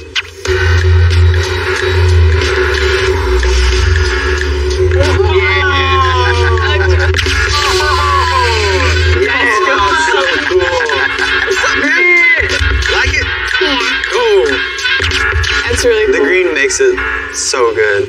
You know, when this van came in, it was in decent shape, but it wasn't in this good a shape. We had to rip out all the old suspension, and we put brand new air suspension on this thing with rack and pinion steering. It drives like a modern car should. The way it sits, like really, really, really low to the ground, so cool, right? Yeah. It gives a new little attitude. You know, we spent a lot of time on the suspension and steering on this van, but you know, the kids would never know that. That's all they want to see is just this thing go down the ground and get really low. And the old engine just wasn't cutting it either, so we got a brand new 4-cylinder turbocharged in this thing. That's cool. That's why you hear that nice little blow-off valve when it comes up. It goes, and it's got plenty power. Of course, we had to have upgraded brakes, big wheels, freshened up all the paint, and all new chrome. And I really like the color. I think it makes the van pretty unique. His kids picked that color out. They have good taste. Yeah. You know, I spent a lot of time on this interior thinking about my kids, his kids, me personally. I love it, but I can't wait to see what you guys think about it. You want to check it out? Yeah. Check this out. That is very I like the lights. The stars make that so nice. John's got a lot of time in this thing. I spent at least a week poking holes and running lights. By the end of it, I was done with it. Right. It looks worth it. It was well worth it. I'm very happy with it. That being in this van made it 10 times cooler. That's stuff we don't see every day in a van. You guys get in there and check it out. Yeah. Heck yeah. They're really comfortable. Right? Yeah. I love how many windows there are. The lights look better up close, too. You know, you guys are so busy looking up there, you didn't even notice there's no TVs and no screens anywhere in here, right? The whole point of this is family time. Yeah. Just being focused on family and the trip and spending time together and not on your phones or, you know, watching a video. I think these guys' kids are definitely going to enjoy having lots of fun adventures and trips in this van. I'm already jealous that they get to take a ride in that. This is my favorite car that you have built. Really? Yeah. I guess we did pretty good, John. That's why you gotta make us one. John did most of the work. I got my kids' seal of approval, so I know Scott's kids are definitely going to love this van. You know, look at the overall van, the interior. Man, I love this little van. And Scott, I can't wait for you to take your family on the road and really hear about those trips you're going to take together. If you're ever road tripping through, we got to redesign everything. If it was bolt in and easy, then everybody do it. We're ready to head to the future? 2020 Freightliner. Whoa, heavy metal. It needs to be able to push 45,000 pounds. 45,000 pounds? We got to put some extensive style in it also. Oh, I'm definitely going to stay and watch this. I'm Bill Carlton. I built my first truck when I was 16. And ever since, me and my guys have been out here creating with our hands. building the biggest, lowest, baddest custom trucks and cars in the game. People don't come here for what they need. They come here for what they want. This is Texas Metal.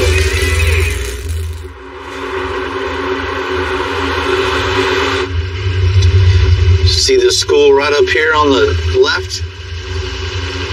I went there the first year it opened. I was in 8th grade there. This old record's been with me a long time. You know, it's a tool for the shop. I spent a whole lot of time driving it all over Texas and even farther than that. Unfortunately, it's starting to show them years. Can I go? Can I go? It's time to make a change. And today's the day we're going to do that. We're going to get a brand new record.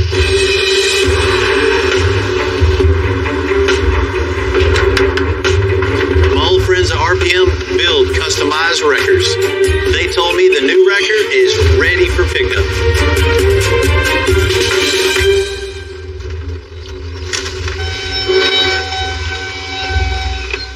What's happening, man? What's up, Bill? You doing all right? Yeah. I really appreciate you taking this thing on trade for me. We got you. We'll get her fixed up and find a great home for her. Meanwhile, we'll put you in something head to toe under warranty. Man, I can't wait to see this thing. You ready to check it out? I'm ready to check this thing out. Let's see it.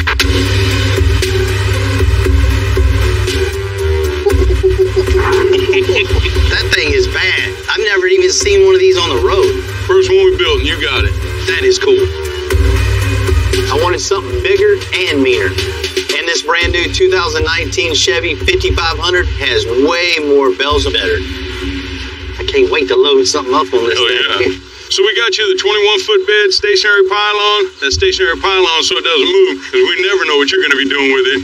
The new frame that they gave on this 4-door is real low to the ground, so you won't have to throw a lot of boards to get your low-profile cars up there. You know I like it low. Oh, yeah.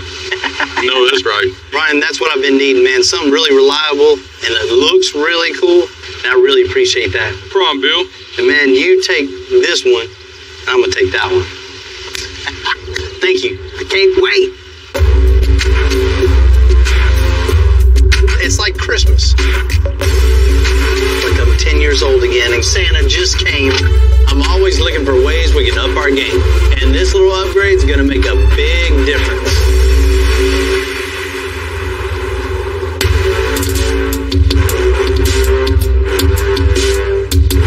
I got a call from my old buddy Jewel. He wanted me to come by and check out a project that he's been working on for quite some time. What's happening, Jewel? What's going on, Mr. Bill? How you doing, man? All right. This it, huh? This it. Oh, El Camino, man, you don't see too many of these things. That's right, Bill. 1973. The El Camino had a run for almost 30 years. This one is a 4th generation in the past couple of years. We've had our hands on it by building a chassis, adding coilovers, and putting a new 6.2 in it. So I know you already have the chassis done. You already have the engine in this thing. What color is it going to be? Black, shiny black. Man, that's going to look good. That's There's right. only one thing left. The interior. And that's where you come in there, Bill. Yeah. I need the interior to look like the outside of the car. Fabulous. Well, you know we got you on that. The reason I want Bill to do my interior because I like how he custom do everything. So what are you thinking, Jewel? This car's a 1973, man. I want it to look like a 2073. So something totally futuristic. Just get rid of everything that's in here and come up with something totally custom. That's what I'm looking for. On these old bucket seats, you kind of want to stick with something like that. What I need old for? Chunk it. So something just totally unique, totally custom. As far as the dash, we'll come up with something that looks really cool. New cluster that might hold them things in a little better than that. New AC vents. We got to build you a really cool console that flows from the dash all the way back. Right. Totally free-flowing and totally look futuristic. That's what I'm talking about. And as far as stereo, I want them to hear me when I'm coming down. so you want something loud looking, you want loud sounding. See, Bill, you know exactly what I'm talking about. This thing's going to be cool. It's going to be our first El Camino interior for sure. I'm ready. As soon as they get paint on this, have them drop it off, we'll get this thing. This has been a big project for Jewel. It's been years to get just to this point.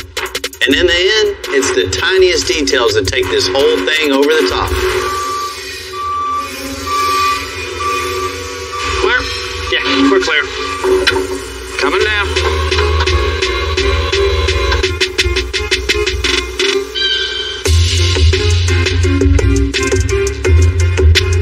El Camino is kind of the oddball. It's not really a truck. It's not really a car. So some people love them. Some people hate them. And Jewel loves them. Most definite challenge to make it different, making it futuristic and something that, he can enjoy for years to come that won't be outdated. I'll know this thing is right when people walk up to this. They will automatically think this is a cool custom truck car.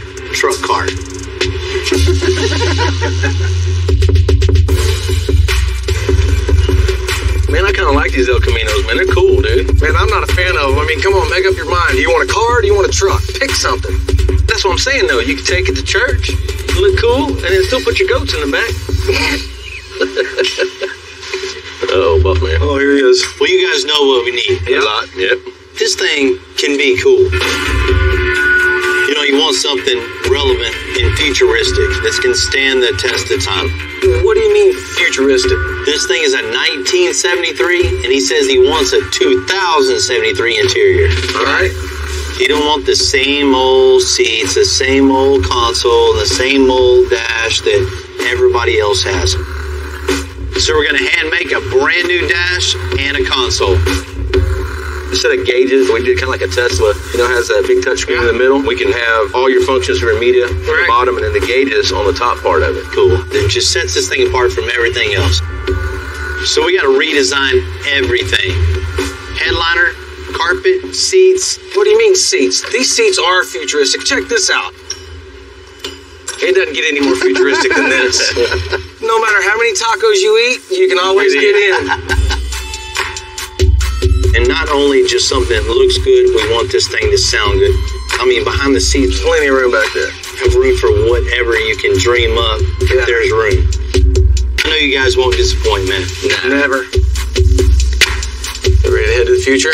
2073. Let's get it.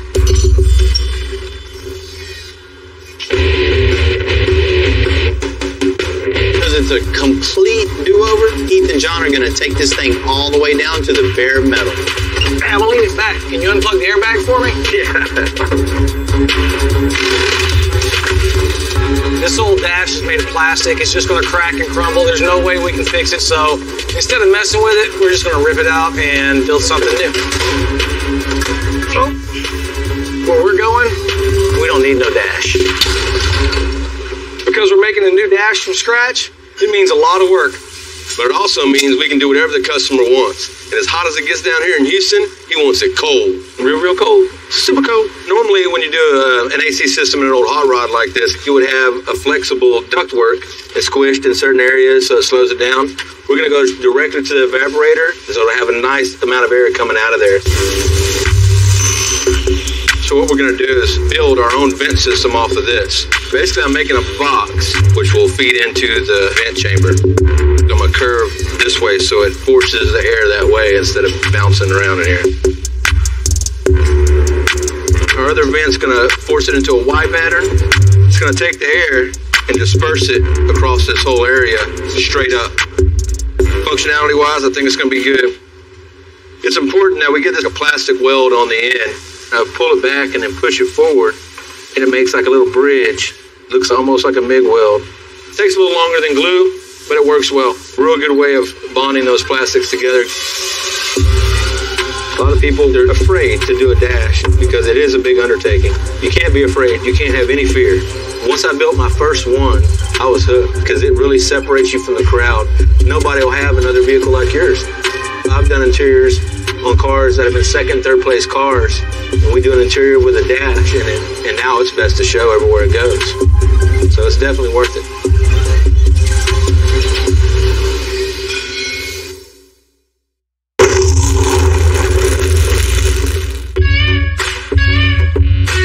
When a customer comes to us with his dream project like the 73 El Camino, it's on us to create something that's way over what he's expecting. That's why Heath is making the dash completely by hand. Now, what we're going to do is start designing the dash around our temporary vent. So I'm going to build the sides first. This shape right here determines the whole shape of this lower dash. Being that the air vent has got a different arc in the lower portion of the dash, these ribs are different all the way down. As they go and move along the dash, each one of these fits like I want to. It's a little bit extra effort, but it's worth it in the end. All right, we have a structure now. I'm gonna go ahead and skin the whole thing with 1/8 inch PVC so it's smooth with as little body work as possible. And then I'll go from there and form the rest of it with a little bit of heat, a little bit of pressure. Gotta clip it around that metal on the bottom, line it up with a vent. That's cool. Now I just gotta finish everything else. You're halfway done to 3/4 of the way unfinished. There you go.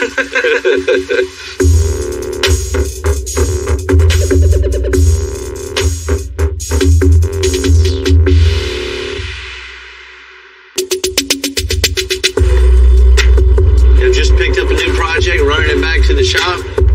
You know, we've done a lot of different builds over the years.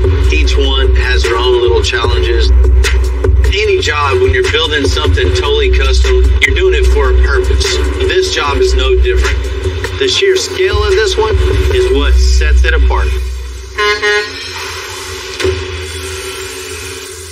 What is this?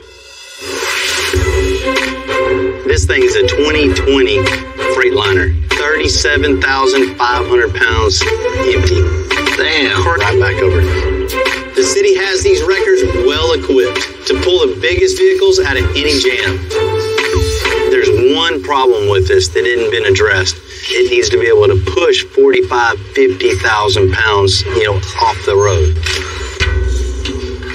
That's not going to do it. Definitely not going to do it. So we need to make a push bumper for the front, and not just regular old heavy-duty bumper with some rubber pads. We got to put some extensive style in it also. It's got to be a custom bumper to be able to handle all that weight. And this big, massive wrecker can do anything, but once we address the front end and it can push, it'll be able to do everything. Correct. I'll get the gate.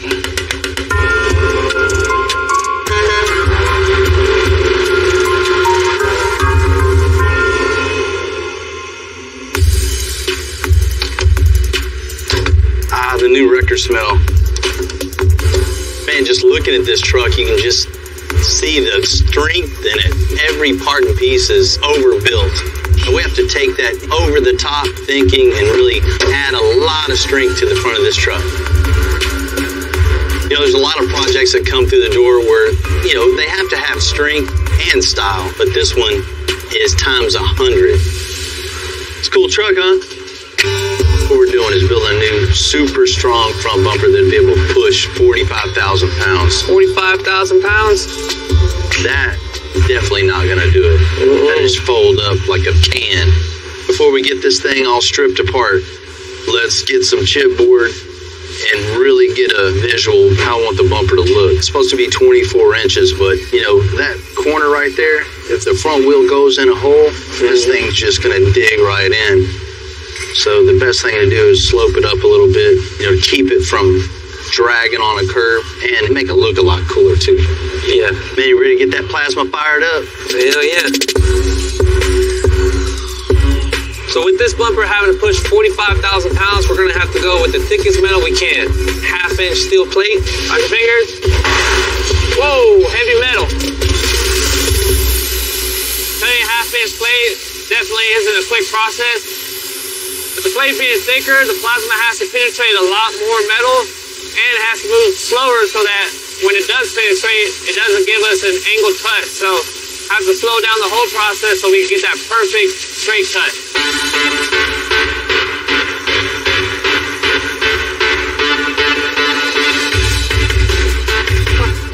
Now just take it off the table, clean it up, see how it looks. Really did a great job burning this out. 1/2 inch plate, super strong. This is exactly what this thing needs to be able to push the weight it needs to push. The next thing we need to tackle is the bumper brackets. We're going to weld this bracket right to the back side of this plate here. Basically, it's going to tie to the front of the truck here and bolt to these bolts here. Then we're going to bend a 90 on it. That's where the strength needs to be to get out here on the side. So it's really critical to build a bracket that's really strong, coming all the way out pretty much to the end of the bumper.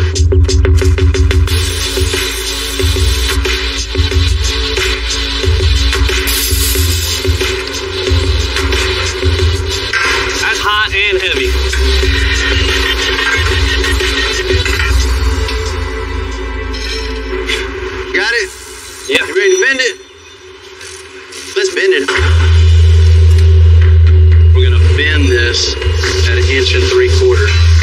lip on it. That's going to give us our side load. We slide it down this way a little bit. We've never bent the half-inch on this machine before, so okay. Hopefully our brake. Well, that ain't gonna work.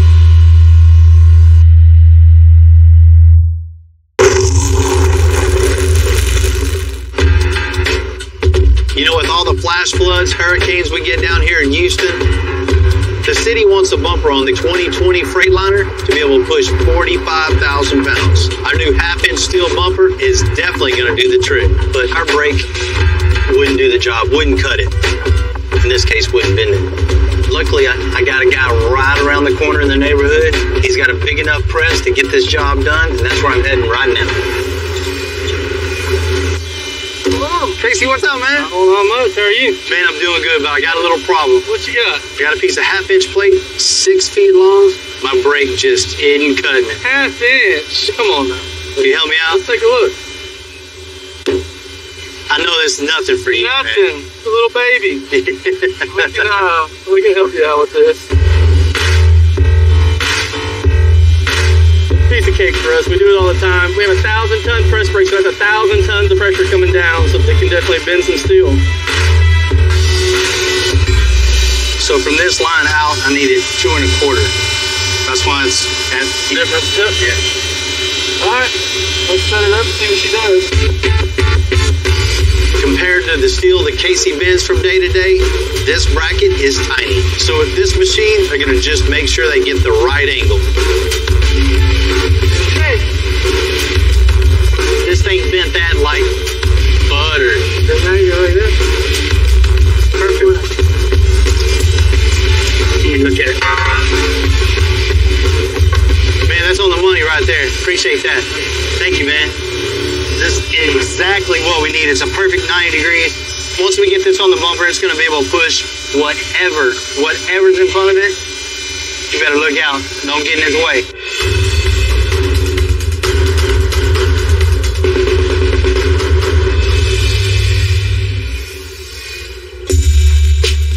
The 1973 El Camino was the first generation of the swivel seats. Heath and John have convinced me to keep the swivel. But if we're going to make this design as futuristic as Jules asked for, the rest of the seat has to be totally custom. As you can tell, this seat isn't very futuristic looking. We're going to strip it down, get all this off, get the foam out of it. We just need to figure out a mount and a shape for our headrest mount that we're going to have on here. This has to go. Coming up with this seat design, I kind of thought of what you would see in, like, it sounds kind of corny, but like a spaceship or something, without being too spacey. For this, to expanded PVC, we're going to use a router because it's got a flush trim bit on it. We can go all the way around, and every piece we make will be the exact same size. There we go. Looking pretty good. We're going to set it in the car, see what it looks like. So far, I like it. And now we just got to get the foam looking futuristic like the rest of the seat. It's going to look cool. What we're using for this seat is a high-density foam that lets us get a good hard line for our shapes and the design that we're going after. Even though I'm not a huge fan of El Caminos, in all honesty, it just makes me want to take this one over the top even more, so even I love it. Take some PVC, heat mold that into place. We're going to use a weighted sandbag here once it's all nice and hot. You mean this? Yeah, go for it. It'll mold and bend in the way we want to, kind of contour to the seat. That way the sandbag gets its hands burnt and not me. The cool thing about doing things custom is you know that no one else is going to have it. It's going to be one of a kind. I like the creative aspect of it and actually making something out of my mind. I tried sitting down at a desk one time. It didn't work out for me. I could not do it. Cool. Then we'll be ready to wrap it. All right, that bad boy's clean, so. All right, now we're moving into the center console. What we're going to do is build a base that looks like the floor and give the effect of a floating console. So now I've just got to router it out with the router, and then we can start assembling this false floor. Cool, that fits. All right, looks like it's fitting pretty good. Now I got to figure out the sides, make chipboard templates in here, and then replicate those out of 1/4-inch PVC, and then we'll attach it to the side. And I can put a little heat to it, fit it a little better around these bottom corners, especially since we're right next to the gas pedal here. We don't want nothing protruding. It's always good to run a heat gun in 100-degree Texas weather. All right, set this sucker in here. Uh-oh. It's not gonna fit.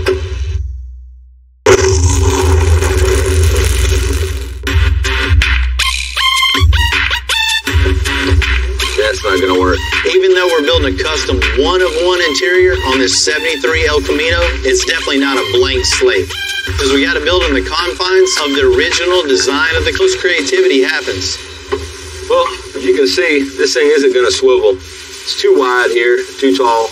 We're gonna have to modify this console. So, looks like I got work to do. Doing custom stuff like this, there's always something, man. So, you can't let it get to you. If it was bolt in and easy, then everybody do it. So, it ain't easy being cool. We barely clear, but we clear. Now we can make some plastic. Being that there's 3 layers, we have to bend it and then stack and then bend it and stack, bend it and stack. When you heat it, the molecules expand, which is gonna push it down. First piece, heat it, bend it, attach it. Second piece, plastic. Heat it, bend it, attach it. Our third piece, heat it, bend it, attach it. Got all that cut out, grind these corners like I want. Now you can see all 3 pieces line up. It's gonna give a nice, cool effect, man. Still got some detail work to do, but it looks awesome.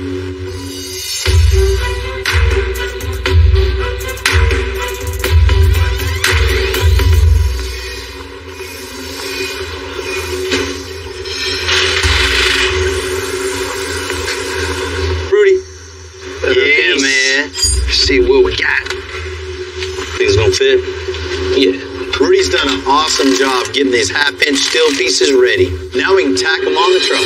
Okay, next piece, we got our upper bumper bracket. We'll poke 2 holes in this. We'll be able to bolt that sucker. This really supports the edge of the bumper out here. Look good. It's gonna look good. This thing looks mean. Compared to what it was before, what it is now, night and day. Man, let's sit there and tack it. The placement of the bumper pieces are really important to give it the right form and function. Hey, hold that big flat bar up against it. It looks like it's too far in on the top. Here, let's just tack it to it. See the long straight edge right there, you can see exactly where the grill is versus the straight edge. It's farther out on this side from the fender to the top of the bumper. Fender, see it? You have the straight edge with the grill and the bumper, you know it's on the money. Pulled it a lot, huh? This thing looks good, huh? Looks damn good. Yeah, we got a great start, but right now it just looks like we found a piece of plate 45 the corners and make the wheel opening continue all the way down into the bumper. So from the side, it looks like it fits the truck. That'll work. Let's go with that. All right.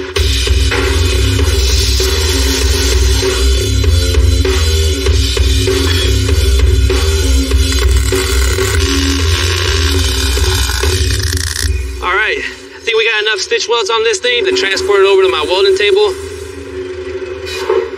So being our big beefy bumpers made out of half-inch plate, my welding process is going to be stepped up just a little bit. For this one, I'm going to have to crank the speed up and the voltage up. So voltage is how hot you're going to be welding. So for thinner metal, you want to keep the voltage down. That way you don't just burn right through the metal. And for the thicker metal, you want the voltage up pretty high. That way you get it nice and hot and actually penetrate into the metal. You want your wire speed up high. Because you're burning really hot, you want there to be enough material to come out and burn into the metal. Well, it looks like we're done welding our bumper completely out. What we're going to do next is we're going to go ahead and grind down our welds on the top of the bumper and the front of the bumper, make it look nice and smooth, and then send it over to powder coat.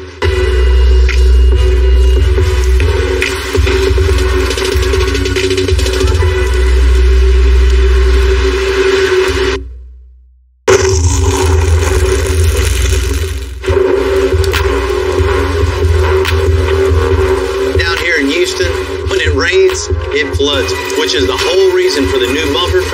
2020 Freightliner.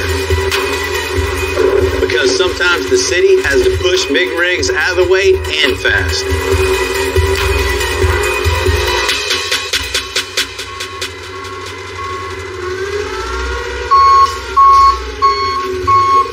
Now that the bumper is back from powder coat, it's time to cut some rubber for an extra layer of protection. Is you? Man, I need some speakers in here, man. It's a push bumper for the big 18-wheeler record, so we need to clad the front of this with rubber. What I need your help with is making a jig for this thing so we can stick the rubber to it and route it. There's no way to do it with a razor knife. You never want to mess your rubber up.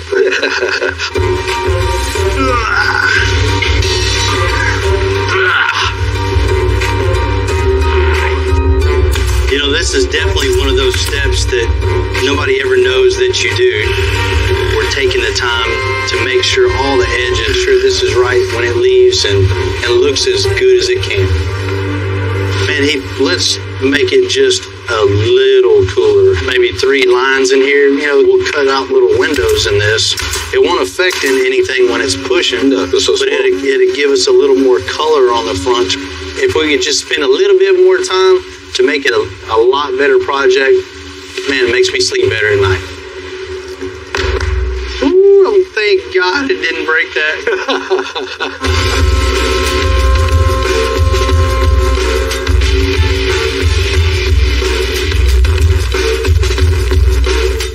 Heath, I really appreciate your help. All the edges look real good, nice and straight and clean. Flip this thing over, put the lights on, and we'll stick it on the truck. Start pushing some stuff over, huh? We gotta test it out with something. Maybe we'll test it out with heat. I don't know if it's that strong.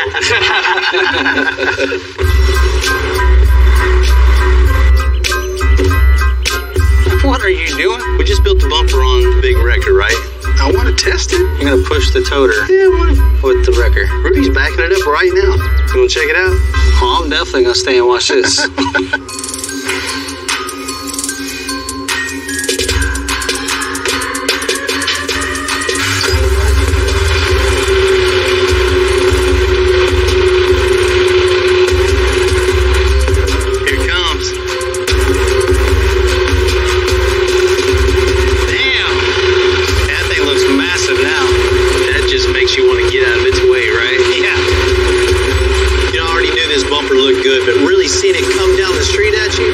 A statement for sure.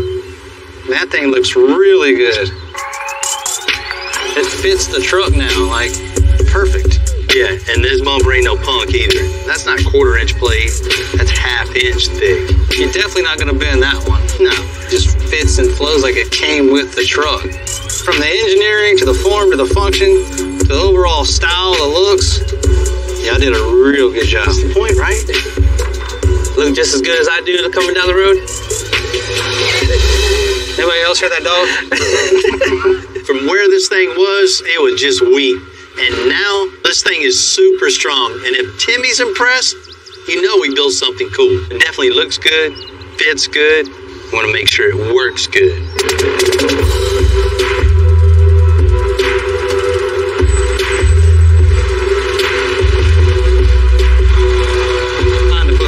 Well, the heaviest.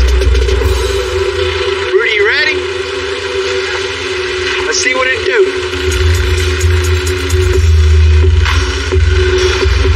Ain't nothing to it, Rudy. Man, got it, man.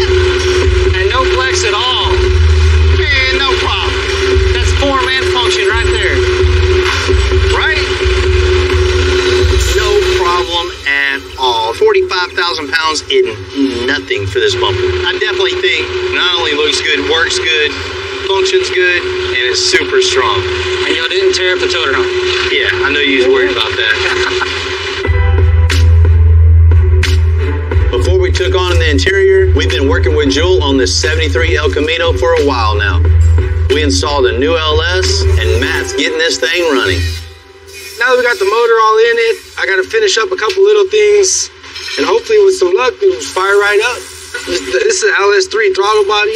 We just got it painted to kind of go with the overall appearance, better look. The throttle body allows, when you hit the gas pedal, the accelerator pedal, it'll open up and allow the air to flow in. I'm going to go ahead and put the cold air intake on that we had made for it. they're not made to go in the cars we put them in, so there's always little quirks that we gotta work. They're flexible, so you can kind of bend them out of the way as you need, keeps them away from the headers. They can handle some heat, but direct contact isn't good for them. Now we're gonna try to start it and see where we go.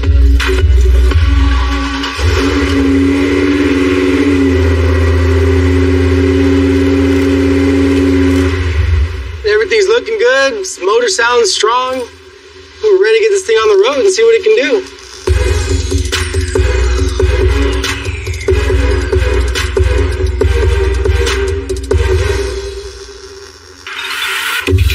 You know, door panels are just one of those things you may never even notice. When a customer like Jules says he wants something futuristic, something like no one else has, hand-making custom panels, well, that's everything. What I'm going to do is I'm going to try to scavenge this lower portion of the door panel. The only piece I really need is this top rounded edge. And I can make it myself, but it just saves me a lot of time. Now we've got these taken apart, what we're going to do is we're going to go ahead and start our template process. To get our template, I have to destroy this panel now. It's going to piss off El Camino owners because this is probably a hard panel to find for some people that don't want a custom interior. Now it'll be useless when I cut this pocket out, but it's perfectly useful for me because I need to make a template. So go find another one sometime. You find little tricks that make it go faster. And more important, you make it look like you have it in your head the first time. However, it takes a long time to get to that point. What I'm going to do is a technique called kerfing. Kerfing is a process that allows me to bend the material. And I'm going to put the fiberglass reinforced filler on there, which will hold that shape. Use this piece to kind of mark the bottom of that dash. So when I make my inserts, it's all going to line up and the lines are going to flow correctly. To me, that's one of the biggest things, is that everything lines up, everything flows, it looks like it belongs. It was done correctly with a purpose. Perfect. Our base panel lines up with the base panel of the dash, and our bottom side lines up with the bottom of the dash. That's good. So we just got to duplicate it on the other side. Man, it's going to look really cool.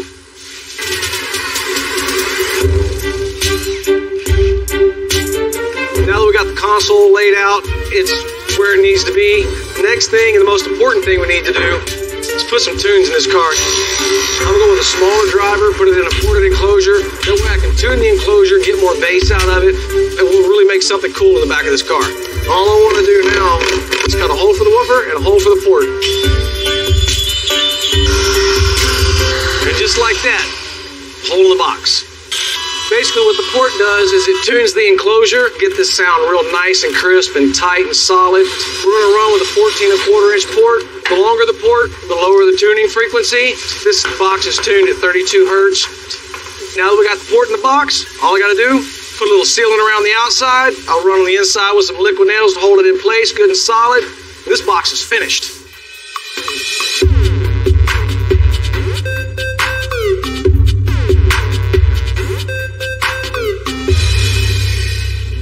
What up, man?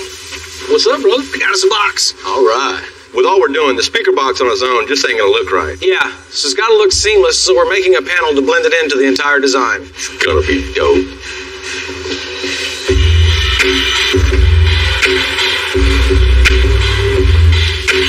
We're trying to get some depth on the box, give it some dimension, instead of just being a square box back here, because we don't want a big block on the side of this thing when you open the door. We want it to be nice and flowing from the doors all the way to the dash. This thing's gonna be cool. The next thing we want to do is start working on the bottom. And I'm gonna kerf it, that way it'll bend and we'll get a nice curve to go back in on itself and get a good shape on this enclosure. Now that we have the curved wood in here, we just need to just get it to fit just right and we'll fiber all it in. The main important thing to me was this transition, making these curves more natural looking, helps it all flow back into the car. We don't want it to end, so we're going to continue it all the way through, make one complete piece of art.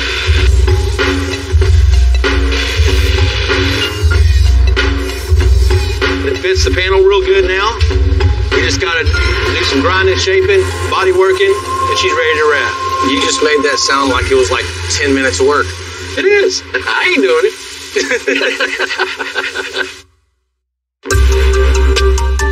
The technology and stuff that everybody has nowadays, it's setting a precedent right now where everything looks machine made. Yeah. And I didn't get into this to be a CAD man, you know? No, not at all, you know.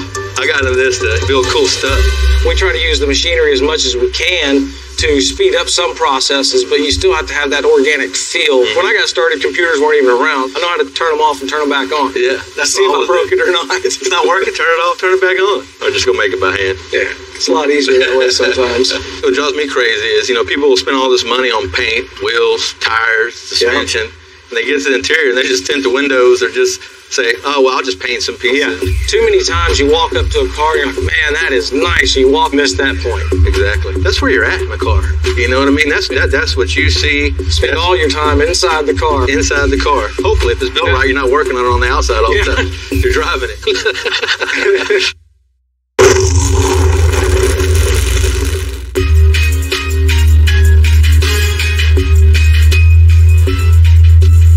Originally came in wanting red interior on that 73 El Camino, but that classic red, it just doesn't scream the future. So we changed it up, with his blessing of course, to a clean, modern blue leather. We got our seat ready to wrap, and we got this blue leather here. We'll give it a good contrast with the car, give it a nice futuristic feeling. We'll take the patterns that I just made, cut it out, glue them to some foam, hit the sewing machine.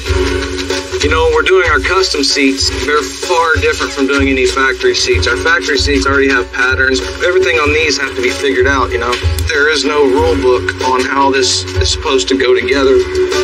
You just gotta kind of shoot for the stars. Now, we move on to wrapping everything. Let's start working my way through the door panels and move on and get the whole car done.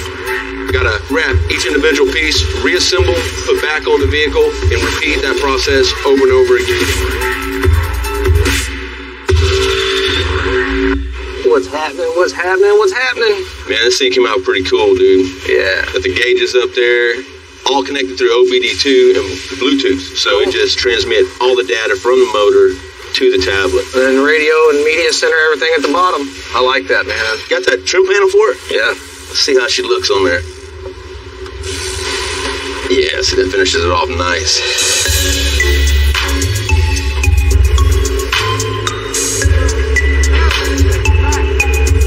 El Caminos have always stood out just for what they are.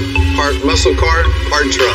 But I can safely say there's never been another one created like we made here.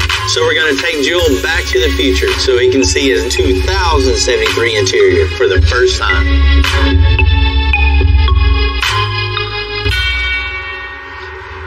Jewel, what's happening, man? Hey, what's going on, Bill? What do you think about this place? Man, this is a nice place here. You gotta set the tone, right? You wanted something futuristic?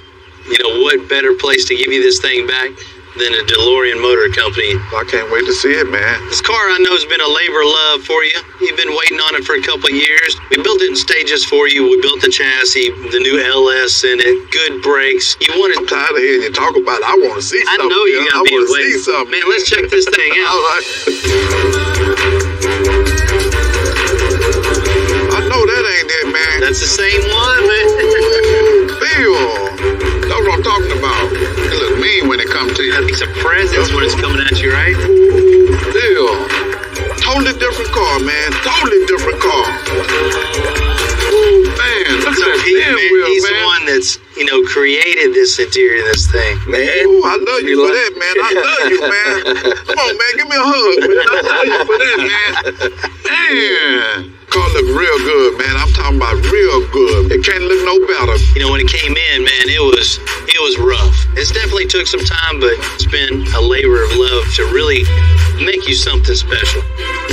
When you said 2073, you weren't playing around, Bill. Man, it smells brand new. It smells brand new. Look at them seats, man. Them seats just make me want to just sit on them. That seat isn't something you can just go by. These guys shaped every part and piece of this, man, and then they wrapped each individual piece. I can hear that seat calling my name now, man. That seat is calling my name, man. When it first came in, the dash that was in there just wasn't going to come from scratch. We handmade everything on this thing. We heated and molded all these pieces to get that futuristic shape. See, you see that big line in the middle of the dash? Yeah. You know what that is? What's that? That's your air vent. When you turn your AC on, it blows a solid line of air right at you all the way across. And y'all done took it to another level. A whole nother level. Oh, man.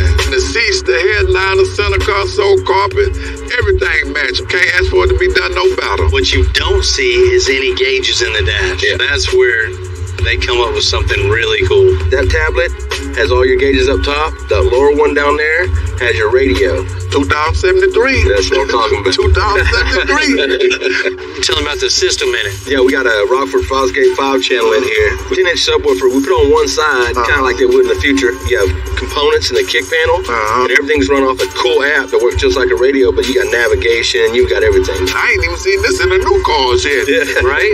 I'm just really impressed with the interior in this. I mean, starting from scratch, building something that's never been seen before, and giving Jules something really that's amazing. You know, shoot, I'm even amazed myself. I can't say enough about, you know, Heath, John, all the guys at the shop. They always step up, putting their heart and soul into. I'm right on up, because I ain't never seen nothing like this. Man, this is everything I can ever want. Come on, man, give me another hug, man. Give me another hug, man. I'm glad you like it, man. Yeah. You're actually making something that no one else is making. No one else will make it. I cannot wait to see this. What is this, man? This thing's huge. You know, it's a 1996 International 4700. You want to fix up a dump truck? Huh? This truck is the biggest and heaviest that we've done to date. Everything on this thing was just pie cut and welded together. This is way above par. That's mine? Wow! I'm Bill Carlton. I built my first truck when I was 16. And ever since, me and my guys have been out here creating with our hands. Building the biggest, lowest, baddest custom trucks and cars in the game. People don't come here for what they need. They come here for what they want. This is Texas Metal.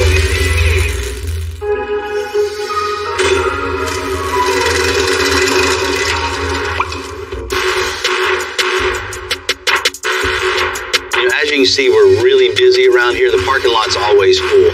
You know, each times, you know, starts and finish really quick. Sometimes, you know, a vehicle comes in and it gets put on pause. Life happens, right? So you just want to finish that thing. You want to get it out the door, but, you know, sometimes it doesn't happen like that. It eats at me for sure. You know, everybody sees it. You know, why is that there? What's going on with that? You know, eventually that thing will come back around. You get it going again. You finally get that thing finished. It's a definite sense of accomplishment.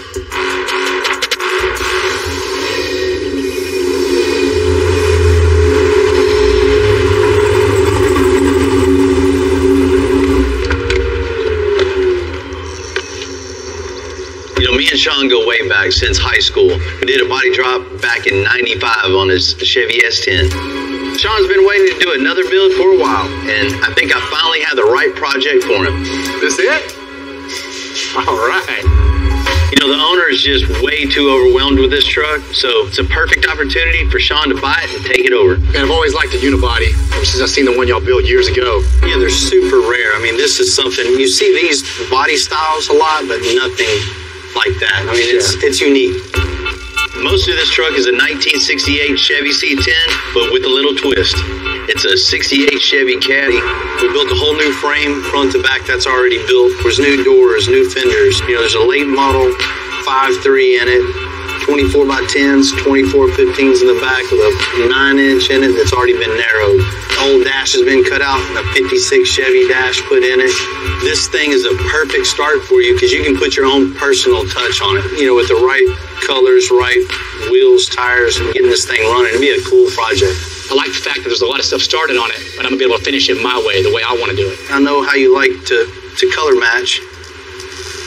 Well, I mean, you got to keep my shirt and shoes matching, keep it fresh. Yeah, man. Yeah. So we can bring a little bit of color inside the interior, match the chassis color, and have a little contrast with the body color. Yeah, I like that. You know, I see Sean liking this thing. Hopefully he can see, you know, past all the work that had to be done and just see the vision for this project. You know, on the back of this thing, I think something that would be really cool to really set this thing apart even more would be building an aluminum bed cover on this. It just continues that smoothness all the way down from the front bumper all the way to the back. Keep it real clean. Exactly. First time I saw Bill, first day of my freshman year of high school, he pulled up in his long bed, lowered, square body Chevy truck. John's like, man, I don't know who that is, but we got to get in with him. Let's do this. Let's do it. Let's go.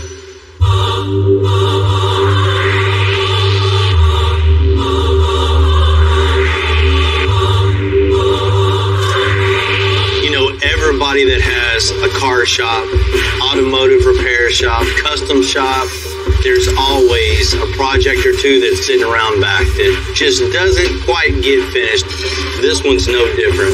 Project like this, they snowball into dreaming big. And when you dream big, sometimes your pocketbook can't hang with the dreams. You come in for one thing, next thing you know, you're building a chassis for it, changing the motor, and totally stripping it down to where you're at. You know, this is a prime example for that. I'm digging it out of the back and getting going on it, man. I've got high hopes for it. So the rumor's true? You got it, man. You know, my boy Sean's taking it over. Wow. Yeah, we're going to dig this thing out and get this thing going and finish it up. New owner, new plan. You know, a normal C10 truck has the body and then the bed totally separated. You know, we made this thing a unibody. We welded bed sides right to the cab, a custom tailgate skin, smooth bed floor, a 56 Chevy dash, and a 68 front end. You know, we got a work to be done. I mean, just from the front of this thing, you know, getting the grill, all the sheet metal back on this thing and seeing what we have, what we still need to get. New glass all the way around, flush mount, you know, something that looks really nice. So you already know Sean's style. You know, every time he comes in, he's got to have the shirt and shoes matching, you know. So we're going to paint it yellow wheels with green trim on it. It's typically his favorite colors. You know, Sean's got to coordinate, so interior is going to match the engine, chassis, you know, make everything color coordinate, which leads to the bed, which me and you, buddy, are going to build a bed cover for this thing out of aluminum, you know, flush with the top of the bed, something that just makes this thing slick all the way from the front to the back. I mean, it's crazy to think you unibodied this thing 7 years ago. It's been a minute. 7-year build. This thing has a ton of work and a ton of memories in it. You know, we got a huge head start. We still have a lot of challenges in front of us for sure. Me and you start doing the bed cover in the back.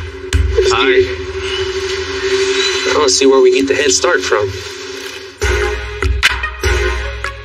The custom bed cover we're making is going to sit flush with the top of the bed, but it's also going to open and close. So I had Jesse make some cool custom hinges. Did all right. He did good, man. I know this thing's a pain in the butt to make, man. It takes forever. Rudy, the first thing we need to do is make a brace from side to side that holds the hinges. All we have to do is weld it in place and start building our bed cover. All right, so the first thing I got to do is cut down my 1.5 square tubing to fit inside the bed. Then we'll go ahead and start making our modifications inside the square tubing so we can fit our new bed cover hinges. Got my tabs tacked in. Looks like it's going to be right where we need it. Our hinge is giving us enough lift and enough articulation, so this thing is ready to go. Man, this is exactly what we needed, Rudy. This metal work that's already was here is a little inconsistent. That'll create a lot of body work later, so why don't we just cap it with the piece of sheet metal to go from this edge all the way over and then down and have a little lip out here. Then it'll be laser straight all the way around this thing. Then we'll have a nice bed for the bed cover to sit right onto. We'll just cut this sucker here. This is going to make for a lot faster installation, and you know, there's little ways to make things easier. You learn as you go. You know, all the little tricks of the trade. One thing we learned is not just tacking, looking down it, stepping back and maneuvering. Use a straight edge. So we're clamping a straight edge. We know it's straight both ways. This way and that way. There's no second guess. There's no wondering if it's right. You know exactly. You can just tack down it, keep rolling, go to the next step. And this is just one little trick of the trade.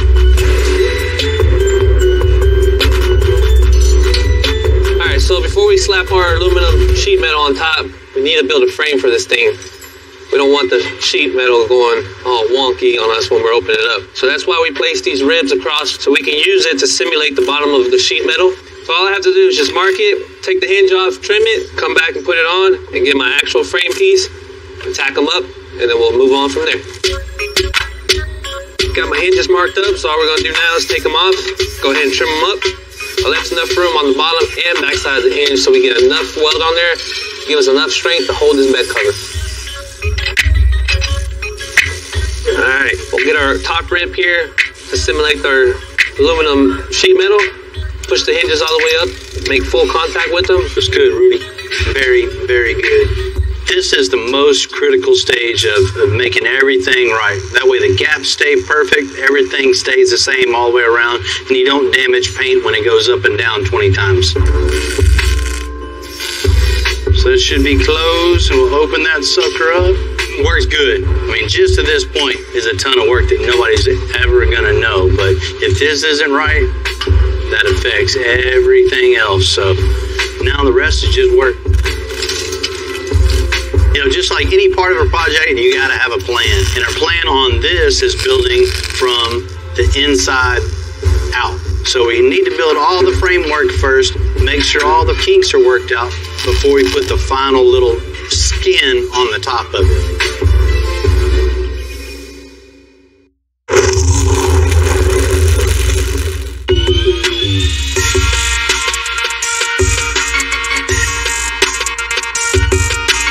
Finished welding out the bed cover frame on the C10 unibody. You know, to make sure this thing has plenty of room to close, we're going to shave off the top of the wheel tubs. All right, so now we got our bed cover mocked up. Everything fits nice and good. The only issue we're seeing is there isn't that much clearance between the bed cover and the wheel well. So what we're going to do here, fill it back in nice and flat, and that's going to give us plenty of clearance between the wheel well and the bed cover. I got my lines drawn out of how much I want to cut off. I'm anticipating that this 4-inch cut off the top of this round wheel well, probably going to take it down about a 1/4 inch. Next step is make my nice flat pieces out of 16 gauge sheet metal.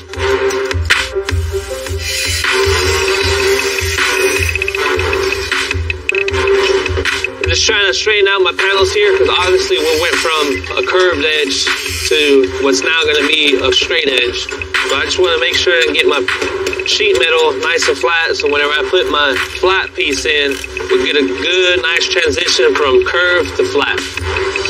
So as I'm tacking my filler piece in, I'm using these super strong magnets. This helps me make a nice flat top as I'm applying pressure to my filler piece to my round fender well. All I have to do is fully weld it all out, grind it smooth, and this baby's all done. Let's see how much clearance we got. So this would be the bottom of our aluminum. Looks all good. So now, I'm gonna go ahead and throw the frame on there, skin it with the aluminum.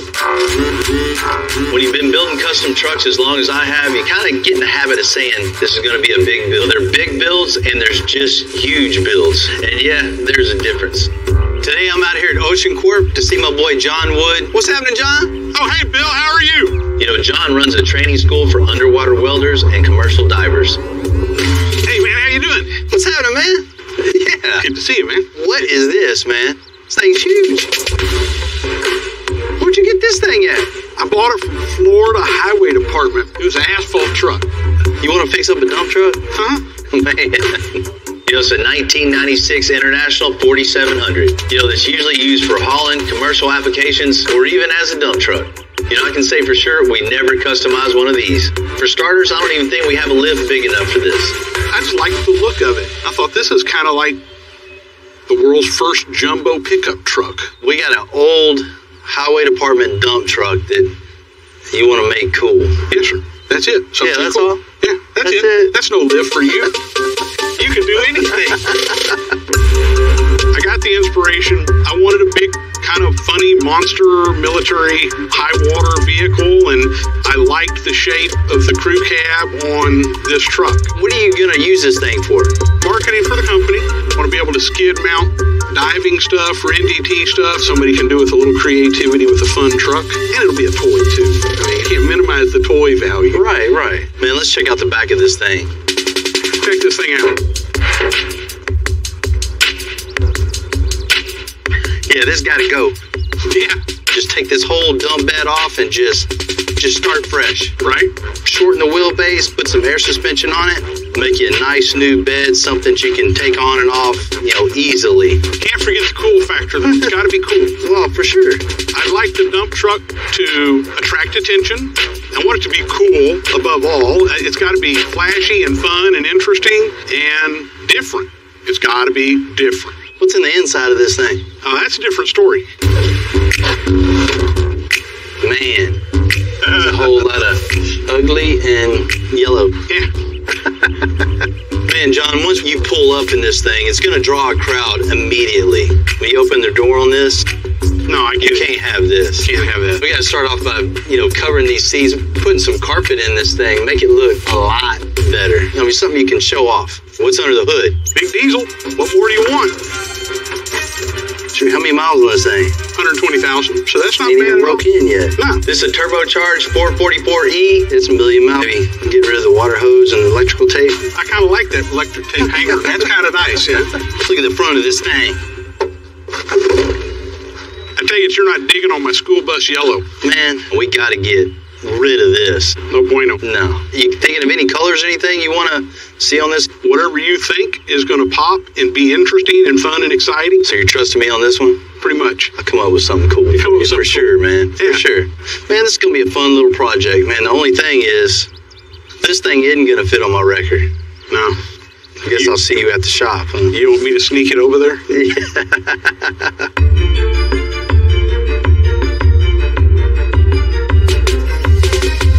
Extensive has worked on a ton of vehicles over the years, like Kodiaks, F650s, a lot of big vehicles, but this truck is the biggest and heaviest that we've done to date.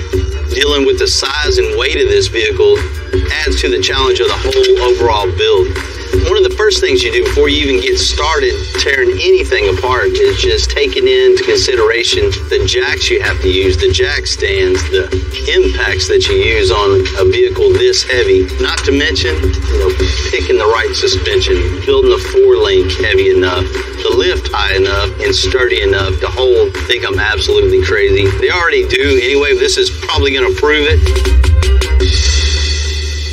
What in the world we got here now? Ain't no telling. We gotta climb up this thing? Why do we have a dump truck? This old Mr. Wood's new project, unique guy. Want something unique? True John Wood fashion. He's always had some crazy idea of what he wanted. Well, that's the problem. We got a dump truck, but he doesn't want a dump truck. Oh, Mr. Wood wants something just to go anywhere, do anything, all-purpose, militaristic, cool-looking truck. First thing we'll do is dump the dump bed. It's got an extra long wheelbase. We're going to shorten the wheelbase, bring it down to a 60-inch cabbed axle, and put a stake bed on it. We definitely got to upgrade the suspension on this thing, give it a nice look. Just get the stance right with the militaristic wheels and tires, helper bags on the back so he can still haul whatever he wants to haul. Get the mechanics right underneath the hood. Somebody had some creative fixes underneath the hood, make sure all that's right and do something with the interior. There's a whole lot of ugly inside this thing right here. That reminds me of my old high school bus. I bet it smells like your high school bus too. I've been trying to forget that smell for years. Let's get this thing in front of the shop. Let's get it all tore down. Just get this thing as light.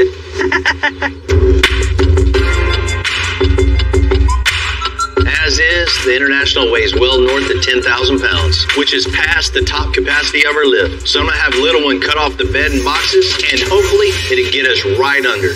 We're about to cut off this dump truck bed with a torch. It's too much thick plate, too many old bolts. It's better to just get rid of it with some nice fire.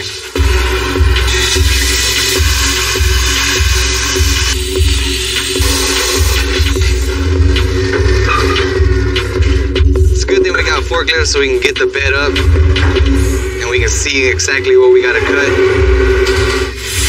Yeah, I gotta get that pin out to release the hydraulic cylinder and get this damn bed off.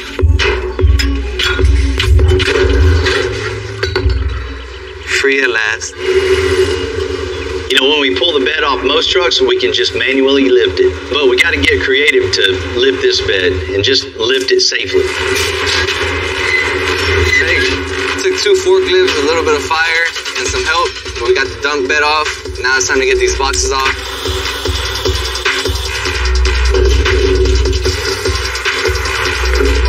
I like to live life on the edge.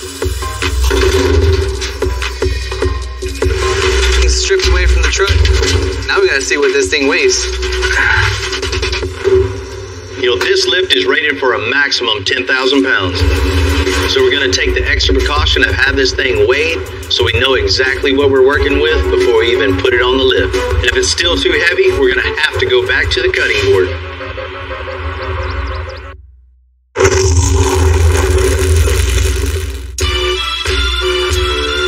Anytime you take on a model vehicle that you've never worked with before, especially the size of this international dump truck, is going to create all new challenges for us. What that means in reality, we got to do a lot of setup work before we even start to build.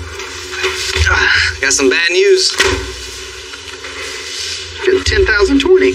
Yeah, we're 20 over. But you weighed it with you in there, right? Right. So you weigh about 120, something like that. So we're 100 pounds under. We're good to go then. You know, our lift's rated for 10,000 pounds. We got 9,920 pound truck. So we're about to put it to the test and see if it's really rated for what that sticker says right now. 15 inches. 15. You know, pushing and pulling on it, its weight can shift, especially with something this size. It can get really dangerous really quick. So we're welding 15-inch extensions from the frame directly to the lift, so this thing won't move anywhere. I need a favor, amigo. Oh, I need a water like that. You know, with a build this big, you have to build parts to be able to build the parts to be able to build it big. Vayas con Dios. So just like life, everything has to be in balance. The ideal spot for the extensions to go is where the lift is centered to the cab, so the weight of the engine doesn't rock forward and the weight of the rear doesn't rock back. All right, moment of truth finally. We're gonna get this thing in the air. It's 10,000 pounds, 10,000 pound lift. We should be good. I'm gonna double check the front.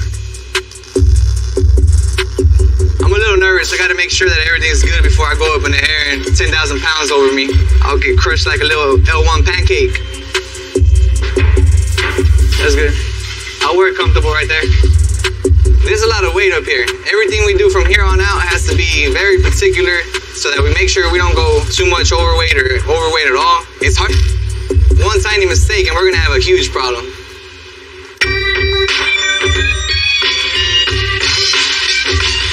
We made the bed cover hinges, frame, and skin for the 68 unibody. Now Rudy and I can install the struts. Think that's gonna work, man? Cool, it ought to get plenty of height. I know they're gonna be strong enough. Oh yeah. They look like you're skiing right there. All right, guys. All right, man. Thank you, man. Good work, Jesse. It's good, man. Thank you. All right, man. See you guys' hands now. Let's see if them shocks work.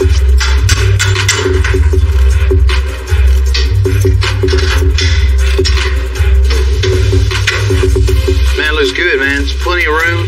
Backpack, cooler. Tote full of shoes. He'll be happy about that. Yeah, his whole lineup of shoes. That'll work good, man. Well, you know, last thing, getting the skin on.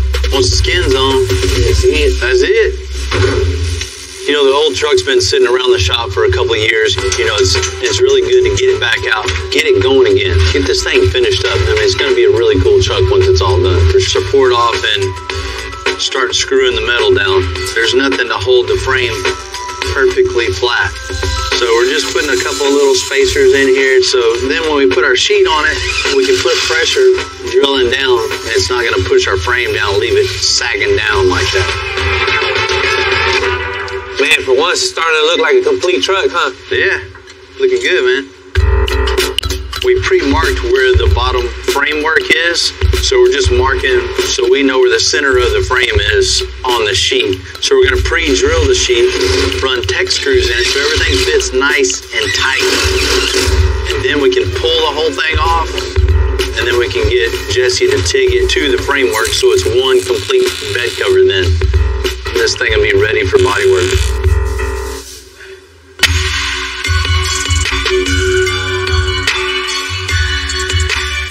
You know, Chevy never made a C10 truck with a cab welded to the bed. You know, it took a lot of work getting here, but to make all those lines look right, it's going to take a lot of body work. And with everything we got going on at the shop, we're going to need some help. We're going to need some help bad. Man, what's up, dog?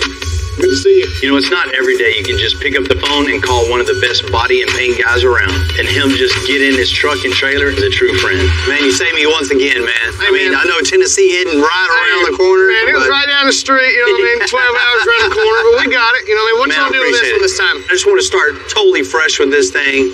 Bare metal up. Blast it, spray it, make the gaps right, make this thing look good, make us look good. You got it, man. That's what we do. Thank you. You know, Zane's going to give this truck a lot of attention at his shop and then bring it right back to us. This is a tremendous amount of work. This thing's been here since I first started hanging out. And it's just sat outside and been neglected for all these years. You know, I mean, it's super cool to see it finally getting, you know, the love that it deserves. I'm just going to hammer down, drive through the night, and get back home so we can get going on this thing first thing Monday morning.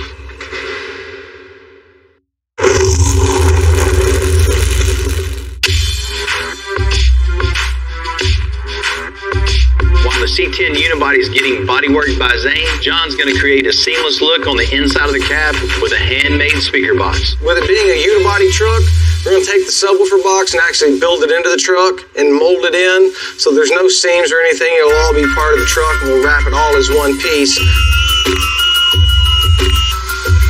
We'll do some router work. We're going to make some trim rings, some base plates, stack this thing up, give it some depth, some contour, work it in so it's not just a mud work.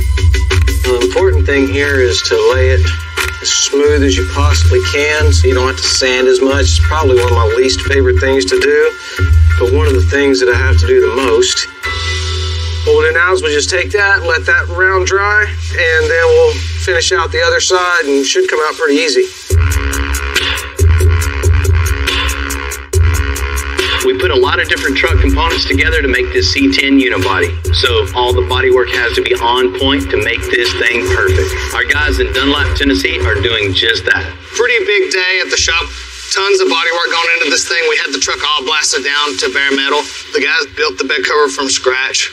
Very nice stuff. So what we're going to do now is just perfect what they had already started. So what we're doing now is taping off the jam to get the bed cover to meet the bed sides. It's a little low in a couple of spots that a little light filler will take care of. Don't be afraid to use tape. Using tape doesn't make you not cool. It makes you smart because you're not having to create more work for yourself, taking all this Bondo out of these jams that are already straight. It's not broke, so don't fix it. Wiping a panel this big, you've got to do it in sections just so you can concentrate on over here instead of all of this all at once. So we're going to move into, when you look across the top of it, it just looks like it just came that way.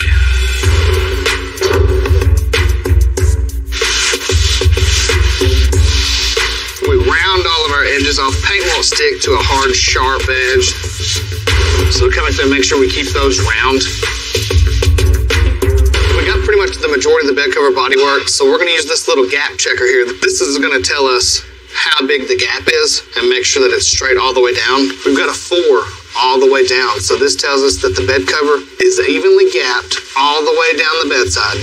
This beats eyeball, and this takes all the guessing game out of it. Spend you a couple bucks, get you one of these to make sure that your gaps are perfect. So now what we're going to do is get it off of the truck, do a little bit of final sand in there, pick it apart, make sure we didn't miss nothing, and get this thing in primer.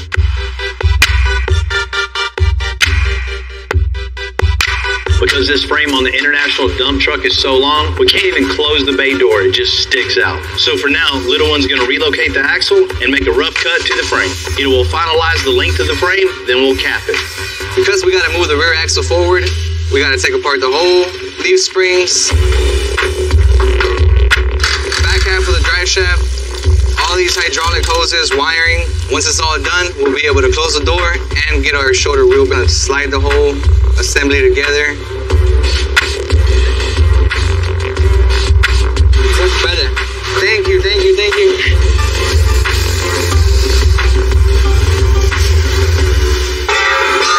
You got a big truck, short wheelbase. That's cool as hell.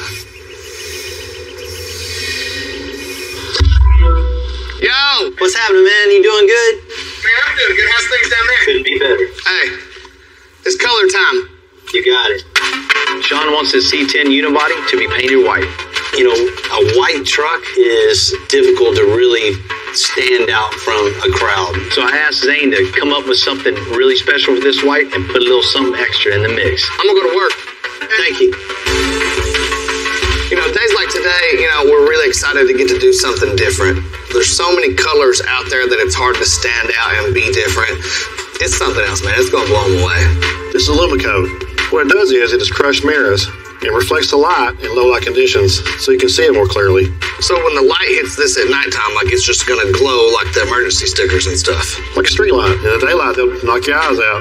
At nighttime, this will knock your eyes out. It will. This is pretty nasty, you know what I mean? It's pretty cool. I'm freaking pumped, man. Let's get this thing painted. Yeah, I've been doing this a long time, so it's like fun to be impressed by something. Nothing wows us anymore. You know, it's usually the same stuff, different day. I cannot wait to see this.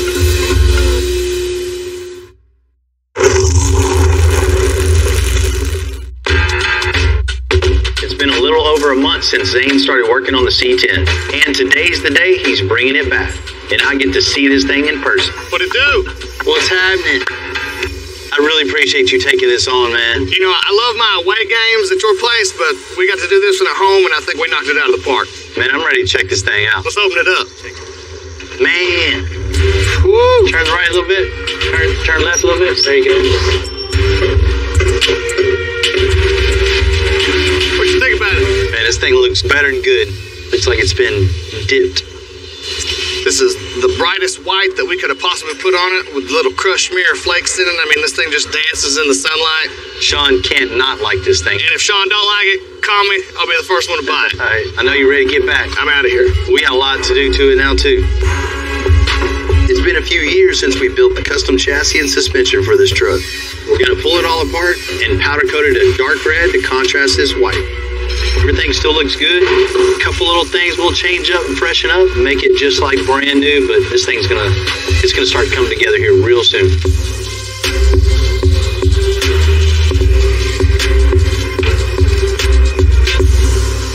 While the frame's at the powder coat, he's working on some custom kick panels. You know, there's a lot of different ways we can go with these kick panels, but the main thing is that we make sure the design kind of flows with the rest of the truck. We have the carpet that's going to be on the bottom of our doors, so we want to continue that into here, and then make a cool little shape that's going to kind of match the rest of the vehicle that's going to hold our speakers. Now we rough cut that, set up the router, and go to that.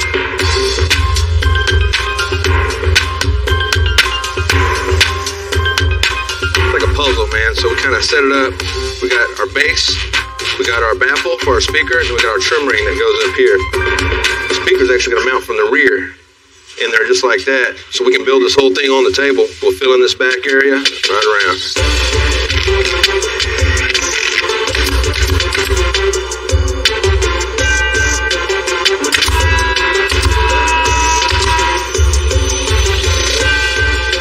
Slightly score this on the back side, allow it to bend without.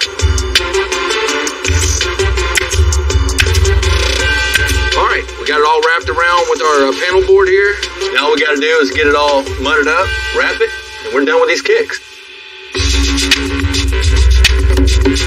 Since I'm actually going to take this box and mold it in and make it part of the truck, what we're going to do is take this, make it solid one piece, get this screwed into place, and then we'll come in with some panel board and start molding this thing in. We're going to actually wrap the whole back of the truck with the box and all at one time, so there's no seam, just kind of follow along with the idea of the unibody. So now we'll just start making pieces to get the sides filled in. So what I'll do is I'll use some chipboard.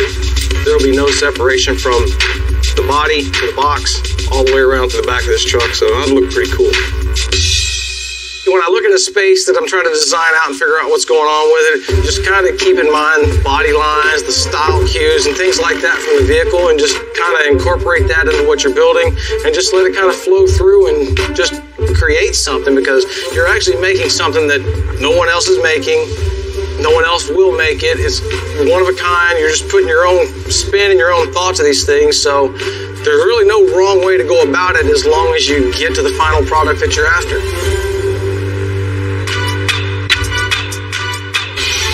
The frame and suspension are back from powder coat on the C10 unibody. Man, this thing looks even better than I thought it would. With an all-white truck, it's really, really important to pick an accent color that's really going to stand out. We definitely achieved that. I mean, this is way above par. I mean, this red is actually a couple of colors in one. It's got a chrome base over a transparent red, and it really, really, really looks good.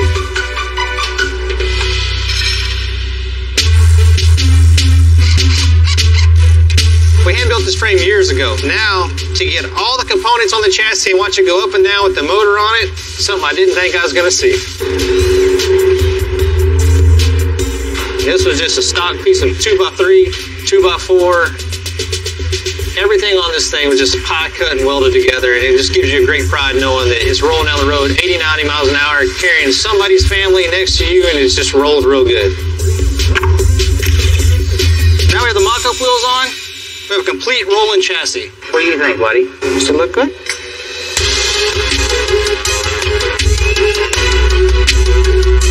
After so many years of waiting, I can't tell you how satisfying it is to see this truck finally coming together. Mount glass, custom wheels and tires, and finally it's time to give this thing a new home.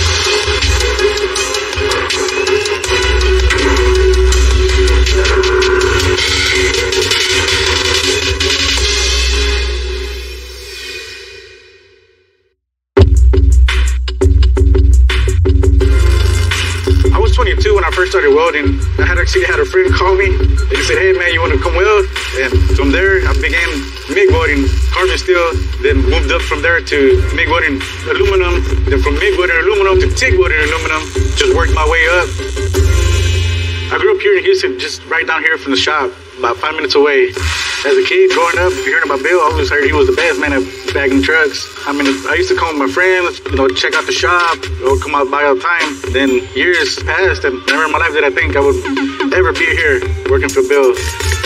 One of my favorite builds that were done here at the shop was Marco's Red Z01 Camaro. It was aluminum chassis, and man, I got to take the whole thing out. It took me hours, but it was done right. When I see like a build that I worked on the road, I always tell my wife, "Hey, look, I welded that part on it, I welded this on it, I welded the gas tank on it." It never gets old, man. I love it. I just love welding.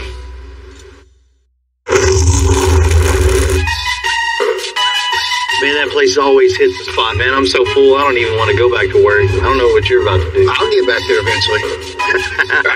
It's always good to finish a project up, especially when one's been lingering around the shop for so long. And what really tops it off is finishing the build for a good friend of yours.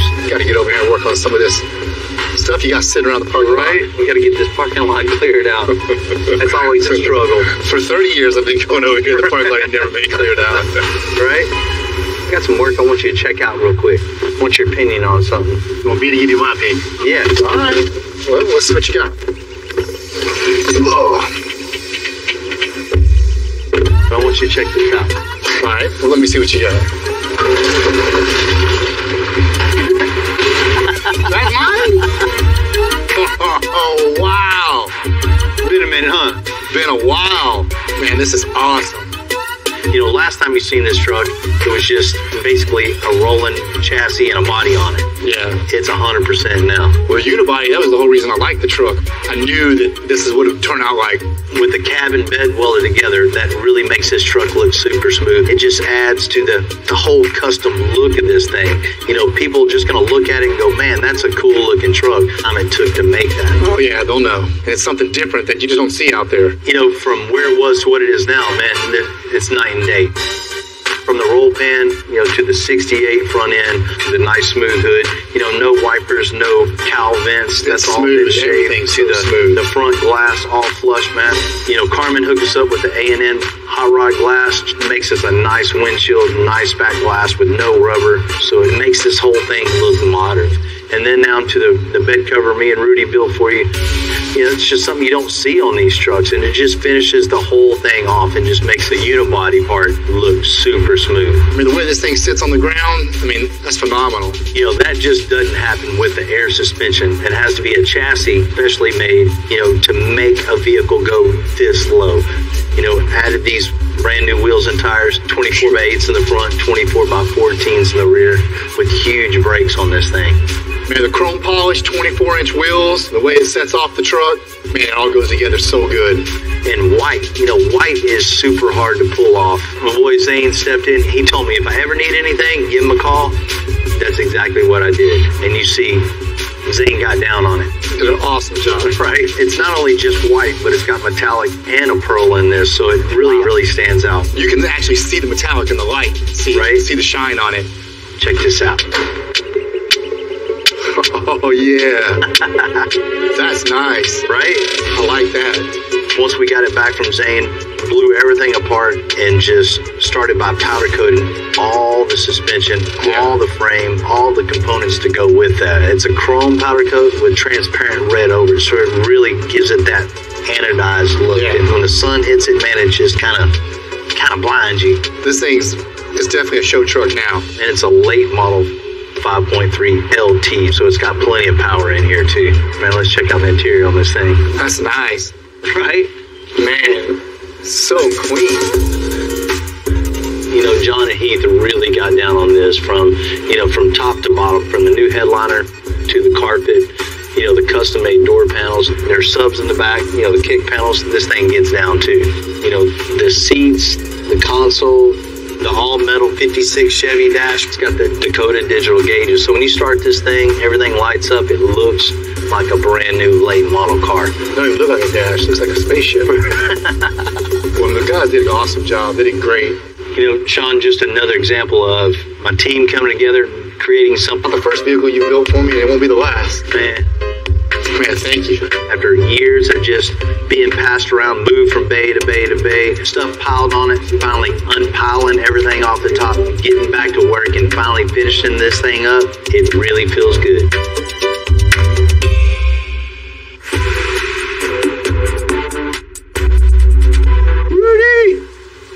Need your help again, buddy? We need some hangers for the International over there, so I need something, pretty beefy. One of the things we're learning on this 1996 International is how many extra steps it takes to even start working on a truck this size. This would be the whole mounting point for the whole rear suspension. Once this is made, we get it bolted on, everything will come off of that. It's heavy enough, huh? All boxed in, all the way around. 5/16 plate, this is plenty of strong. This heavy of a truck, it gets stuck in the mud, a little bit of wheel hop. These things aren't going to go anywhere. See if this bolts up. Man, them things look good. That is exactly what we need to hold all this weight.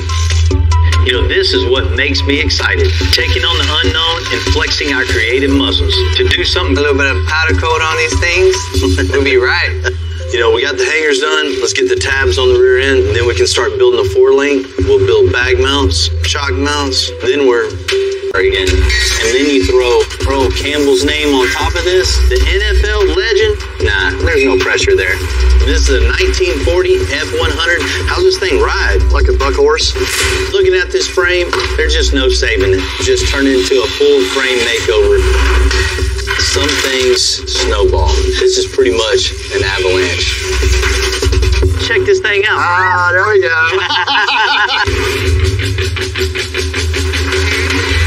I'm Bill Carlton. I built my first truck when I was 16. And ever since, me and my guys have been out here creating with our hands. Building the biggest, lowest, baddest custom trucks and cars in the game. People don't come here for what they need. They come here for what they want. This is Texas Metal.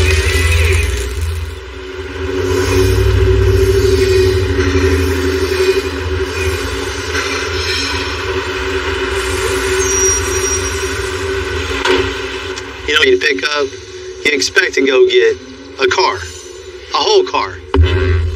As you can see, this definitely isn't the case.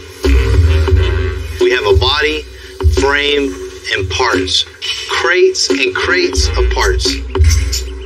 Apparently, whoever had this car last, took it apart, didn't really know what to do, how to finish this. God, dog, there's some shit in here. You know, it's not like this project isn't out of our realm, but in a situation like this, you don't know what you got until you really start putting this thing together and seeing what you don't have. You know, a project this size is a lot of work, but no matter what we have to do, it's all going to be worth it, especially for the client we're building for here. Man, you told me you had a 1949 Cadillac. I got boxes of a 1949 Cadillac. Well, Earl Campbell was maybe one of the toughest players I've ever seen. Born and played in Texas, around Houston, he's more than a Hall of Famer. He's a legend. I tell you, Reno, I'm here because after I saw Slim Thug, that Cadillac you did, so I better get that 49 on over here. I like the color wheels, I like the stands, I like that air suspension on it. And when I get there, this is who can build my 49 Cadillac. Hey, I was real good at putting those models together when I was a kid. Yeah, so I think you can do it. Yeah. If you did that with Slim Thugs, I've seen that. You can kind of handle that. We can take your 1949 and make this just as cool and custom. You know, we've been watching you for years and years, me and my dad. I mean, there's history there. It's going to be cool. That's great. Thank you guys very much. Heck yeah. You know, Earl really liked Slim's car, but at least it rolled in as a complete car. Now this, just parts, we definitely got our work cut out for us. How crazy can we get with this? Well, I will say this. I think an LS engine has to be part of it. There you go. I like that air suspension on it. And pull up and let it come down. There you go. I'm looking forward to riding on that too. I know you got to be looking good around here in Houston in that car, man. What are you seeing in this old Cadillac? Let me tell you this. I like black cars. So that 49 got to be black. What do you think about the interior ideas? Inside of it is going to be the Texas Orange. I was number 20 at UT. Of course, that's on a one burnt orange. So I figured I could bring you a number 20 jersey. You know, with the black... Ooh, that's hot. I'm going to use more. That's plenty. Plenty. Keeping all this together is real critical, especially like on a 49 Cadillac. You don't just find passenger door parts just at your hardware store. You know, most of the time when a car comes in, it's complete. Then you take it apart and you start building. In this case, all the parts are crammed in the car, crammed in boxes, crammed everywhere. We don't know what we're even working with. So first things first, we have to lay it all out and to see where to start with this whole puzzle. This is my first time ever putting a 49 Cadillac together. And we don't even know if all the pieces are there. So that's what we're figuring out now. How many pieces we're missing so we can start assembling the car.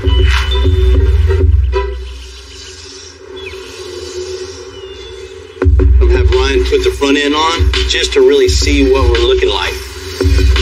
We have to build the car in order to take the car apart to build the car again. So, you know, we're already 10 steps back. I'll throw Earl Campbell's name on top of this. Nah, there's no pressure there. What up, fellas? What up, man? What's happening? You ready to get this thing going? Mm-hmm. We're just talking about the front end made a huge difference on this car. Man, it's a cool car. Cool body style, the 49 Cadillac. You know, we've never built one of these, but, you know, ain't no problem. Yeah. It's a real cool car for a real cool guy that I'm honored to be able to get to work on this car for him. What I want to do is build something just unique to show everyone this is how Extensive does it. Full custom chassis, air suspension, and the biggest wheel possible on this thing. Full custom interior, wants to bring his Texas colors inside the car. You know how we do. Oh, yeah. We got to put some power in this thing. I want him to get behind the wheel and just get scared for a minute. You know what I mean? The end result is just going to be, wow. Yeah. That's what we want. Let's put a little bit more of the car together to really see what we're working with. The little stuff, we're not a restoration shop, so we're not trying to put every part and piece back on this thing the way it came from the factory. We're in the making cool-ass car business, and that's what we're going to do. So first things first, let's get this up at a good working height, the front fenders. We'll start building chassis. Y'all ready to get to it? Let's do it. Yeah, dude.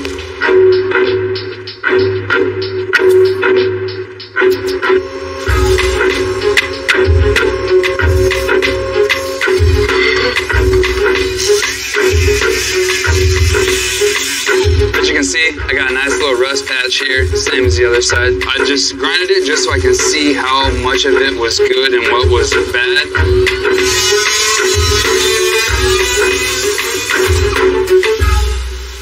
As you can see, this is just built up rust from over the years. This is where all the water sits, you know? It's everything that runs down the car on the inside and everything. Water has no other where to go. It sits there and it just sits and sits and sits and ends up eating through everything. And this is a common place for rust repair. This, cab corners, anything like that, very typical.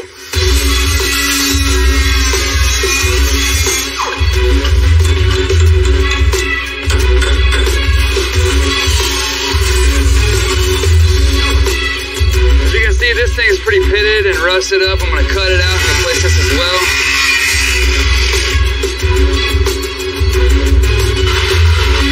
The body on Earl Campbell's 49 Cadillac, we're designing and making a one-off frame. You know, anytime we're starting a chassis, the first thing we do is determine where the ground is gonna set. Pull it tight, just real quick. You know, 9 times out of 10, we want those things flat on the ground. So we build the frame tucked up underneath the car. That way it can ride lower, sit lower, and just overall look cooler. You use a string line to simulate where the ground's going to be. So that's what we're doing right now to figure out a couple little clearance measurements, and then we'll kind of go from there to get a game plan on the frame. 1/4 inch back. Okay, that is center. The next thing we measure for is length. So we've determined where we want the end of the frame, 37 1/4. And just come up with all them measurements, transfer it to the table. So we'll have all our templates to go cut our material.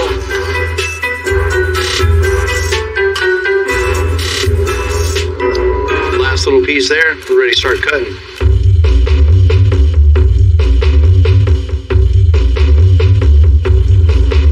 Not every project comes into the shop in pieces like Earl's Caddy, thank goodness. But sometimes we get the complete opposite.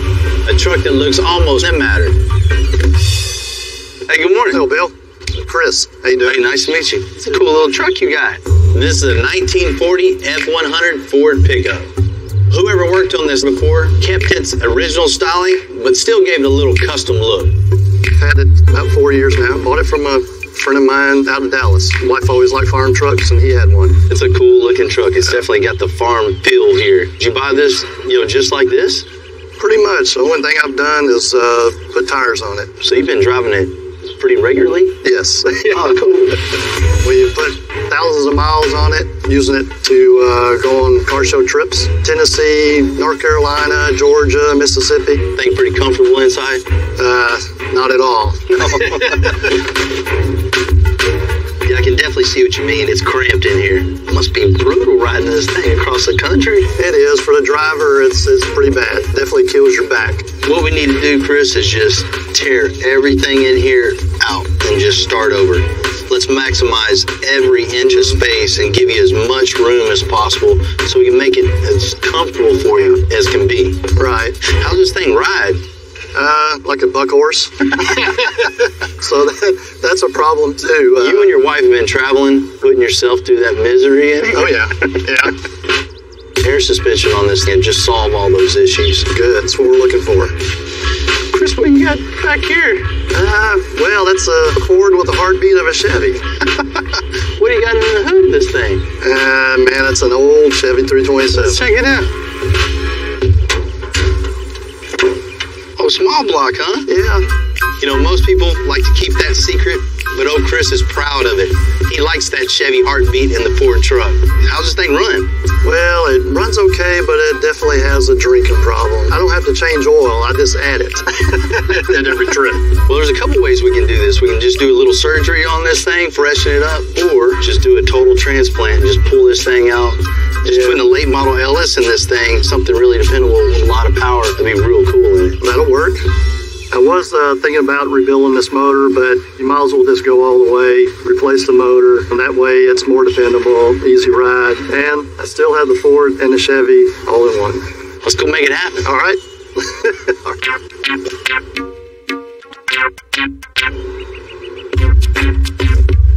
And when a truck like this comes in, you just think, man, that's cool. I mean, this truck is 70 years old, probably not around anymore. Man, it's really cool to get this in and keep people interested in vehicles like this and being able to put our own spin on it to even make it even cooler for the next generation to see and, and interest in them.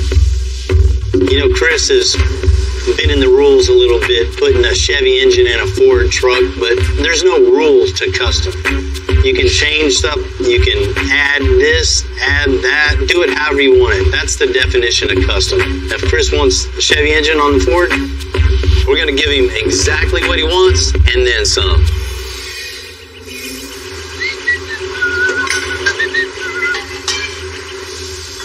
So just so you guys know, I spotted something. That's a Chevy and a Ford. We're replacing the motor, right? We're replacing the motor, but we're replacing it with the Chevy. So Chris likes being the guy known to drive a Ford with a Chevy motor? That's his deal. That's what everybody knows him by. I can't say I blame the guy. I mean, really. What else are we doing to this thing besides changing the heartbeat with another heartbeat? Chris and his wife go to car shows all over the country. They travel in this. They don't trailer it. They get in it and they drive this thing to ride good and look good when it's parked. Not only that, we need to build a bigger fuel cell for him, something that they don't have to stop every 200 miles and get fuel. Gotcha. They only want to stop when they want to stop, not when they have to stop. All right, so let me chase down a previously loved GM power plant. You do that, we're going to rip the front end off, get the motor and trans out, and we'll let you know if we need anything else. Let's do it. Wait on you, man.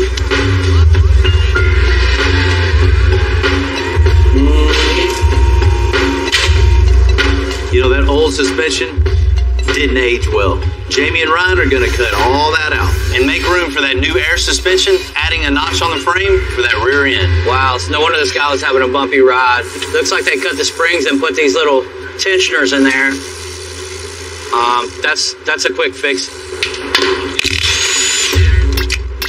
So I actually grew up in a household with my dad. He was in the hot rods, and he's got nothing but old Fords, and every one of them has big block Chevrolets in them. So this is really common for me. It's kind of childhood right here with a Chevrolet motor and a Ford. Pretty familiar. Oh, man, it looks pretty clean under here. Yeah, dude, it's not too bad, actually. See why we want to change this out. It's pretty small. It is pretty small. Yeah. You really don't see those mufflers no more. That's cool that he went his own little route with it. Yeah. Let's tear it all apart, man. Let's do it.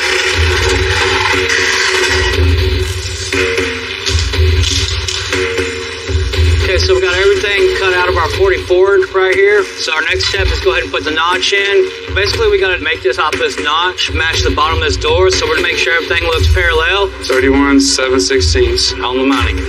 Then go ahead and tack it. Then do the same thing on the other side. So now that we got our notch plates tacked in and everything is right where we want it, we're going to make all of our filler plates now. We want the structure there, so we'll put this, plate it, tack it in, and weld it all before we cut the centers out. You don't ever want to just put your notches in there and then cut it out right away because you have no structure and the frame could buckle, move all over the place, and do its own thing. So now I can go ahead and cut the center part out. Now I just got to add some fillers, weld it out, and the notch is done. And that's how you knock out a notch.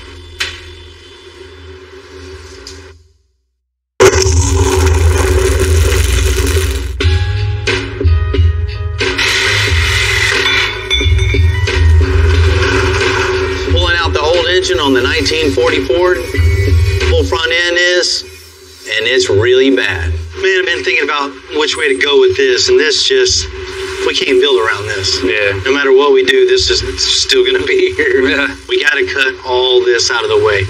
Let's save this part of the frame. Okay. Go back in with the filler in here and make it look like it hadn't been touched. Like this part of the frame is brand new. Right. And then we'll start from there. We'll get our new cross member in here. Then we can put our engine in. Everything that we got here is just complete crap. It's bent, it's old, it's poorly fabricated. It's not gonna work with what we're doing. So I'm gonna cut everything out and start from scratch.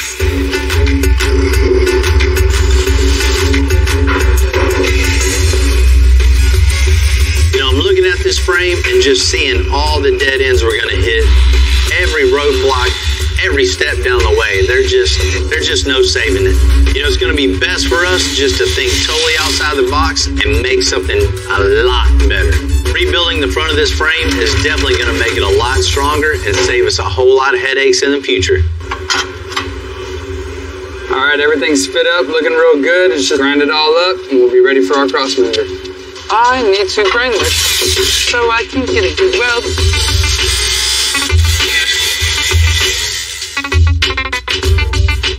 Gotta get all these tacks did.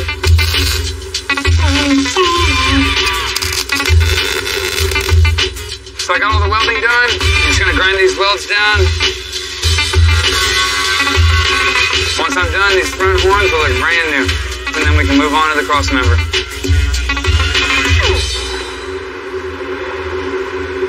Alright, I'm done. I'm going home.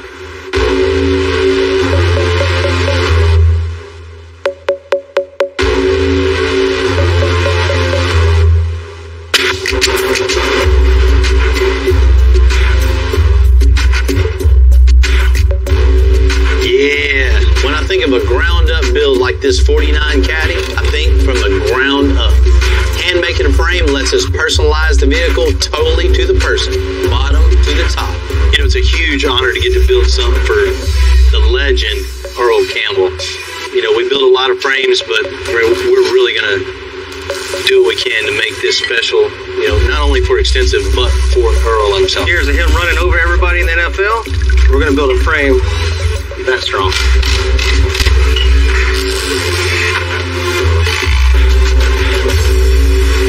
Good. Now we have this all tightened down flat against the table. You can see we have a nice little gap in between the tubing. It looks like a bad fit, but you know, my preference is having that 3/16 gap in between each intersection of the tubing. That way we can weld that thing back and forth and not have to have a huge bevel or worry about penetration. Once this is welded, you know it's going to stay there forever. All right.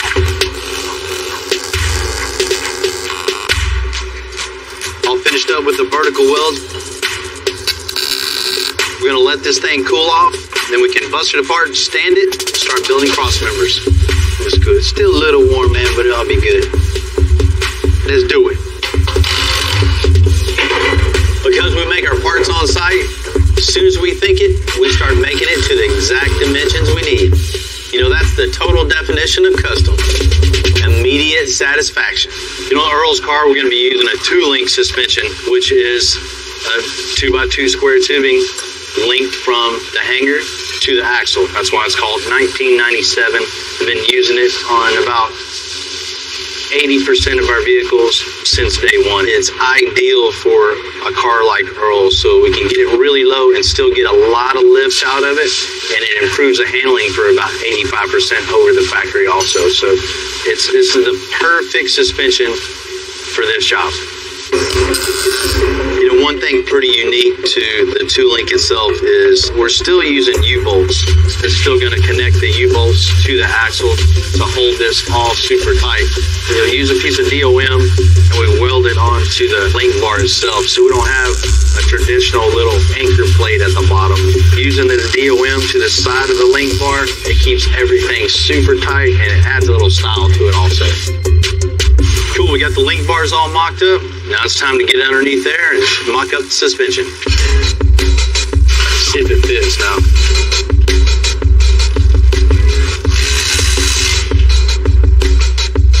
Two links are in. Last little bit is making a cross member to hang the 2 links onto, and that holds the whole rear suspension of the car. After that, bag mounts, shock mounts, diagonal link, we're ready to put it under the car.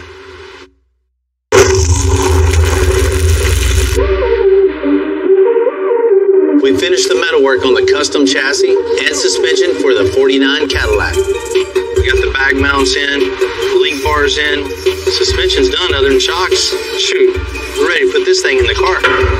Now we're going to connect the frame to the front cross member and the core support. We got the frame all attached to the body back here, so we know it's not going to go anywhere. So the next step, let's run our string line so we know where the center is. That That's definitely a little forward. Let's start putting our front cross member up here. Get that all centered level. We'll start building from there all the way back and tie it in and tie right into the front. It's a done dilly.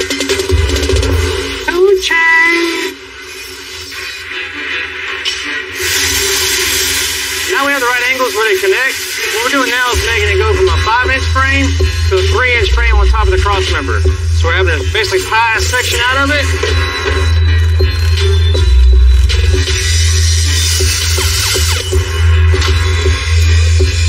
So now what we have here is we have this piece cut down to match the 5-inch frame and the 3-inch frame rail. So what we'll do is we'll put this cap on top. We'll weld the sides to the cross member. Now we have this all tacked into place. We'll finish welding it out. We'll sand it down with a big pad. You'll never know it was cut. It'll transition from a 5-inch frame to a 3-inch frame and fit perfectly on the frame. Step 198 complete. We got the front rails connecting to the cross member. Next step is weld this out. Then step 199 in the frame building process is connecting it to the core support mount part of the frame. So after that's done, frame's 100% complete. Just like the customer asked, we got that new Chevy engine for the 40 Ford. Okay. Because it's a new engine and trans, we just want to make sure this thing fits perfect. Got our engine in place. What should have been a quick air suspension job just turned into a full frame makeover, cutting out parts and pieces of the frame that should have never been damaged in the first place, building a new cross member, and just slicking the whole frame, making it look brand new. With all the metal work we done on this truck, the interior, I asked Keith to make it custom. All right, we got the 44 door panel all shaped out. We've got all the foam work done. Now I just need to disassemble it, get it wrapped up. We're gonna use the same materials and do some sculpting, but still have that modern hot rod type feel on this old truck. Try to cut it to where you're taking out the bulk of the material, but you can come back and trim later. But this is another technique that I do that most trimmers don't do. I just kind of bunch it up around the corners. I come in close, trim it with my knife. I melt the ends, and so it actually helps stick it down and gets rid of all these little bumps. I figured this method out myself. Now, we see we got this part wrapped. We'll move on to the other pieces. Down inside there. Just kind of stick it down, and then I try to manually, just with my hand, kind of tuck it in as much as I can. But then now you take this tool and just slowly run it through. Some people call these a no-sew pleat. I call it a heath roll. You know, it's not like this process is super difficult. It's just paying attention to the details. It's the little things that make a difference. Anything I build, I try to put a lot of little details into. Out of the line, all the way down. This is where you have to have a steady hand. Most people don't feel comfortable doing this freehand. I don't feel comfortable with a straight edge. You can be very careful with this foam. It can just rip off a chunk out of nowhere sometimes. Make you mad enough to throw it across the room. All right, we got the base panel wrapped. Now what we're gonna do is take this cool material. Being that it's an older vehicle, I wanted to bring fabric into it instead of everything being a vinyl or leather.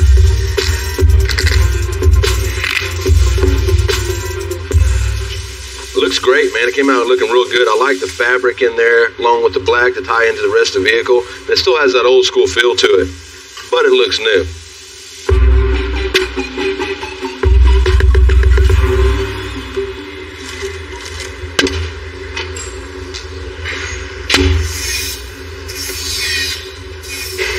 We get a lot of jobs in, sometimes in and out, sometimes take forever. This job was supposed to be engine, trans, air suspension, out the door. Well, some things snowball, and this is pretty much an avalanche. For starters, the master cylinder was all up underneath the bottom from the factory, so that's all in the way. The wiring just looks like a bird nest underneath here. There's no way to tie in our wiring to this and to could hit a bump and short out everything underneath this thing. You know, there's just problem after problem all in here. So we got to rip everything out and put everything in brand new.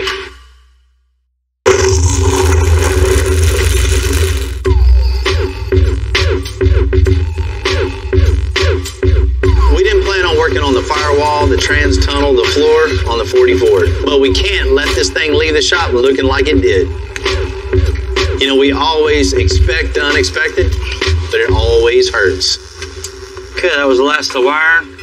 The AC out, all the wiring, the column. So now this thing's not a trash wagon. We got all the garbage out of it. The next step I'm gonna do is go ahead and fill in all these holes in the firewall and make it beautiful again. Look at this. This is flimsy. This is not really good metal. So I'm gonna cut it out.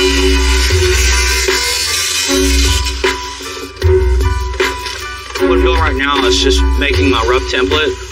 Let's transfer this over to sheet metal. Once I do that, I can go ahead and trim, you know, do what I need to do to get the piece to fit properly. Roll it, fill it in.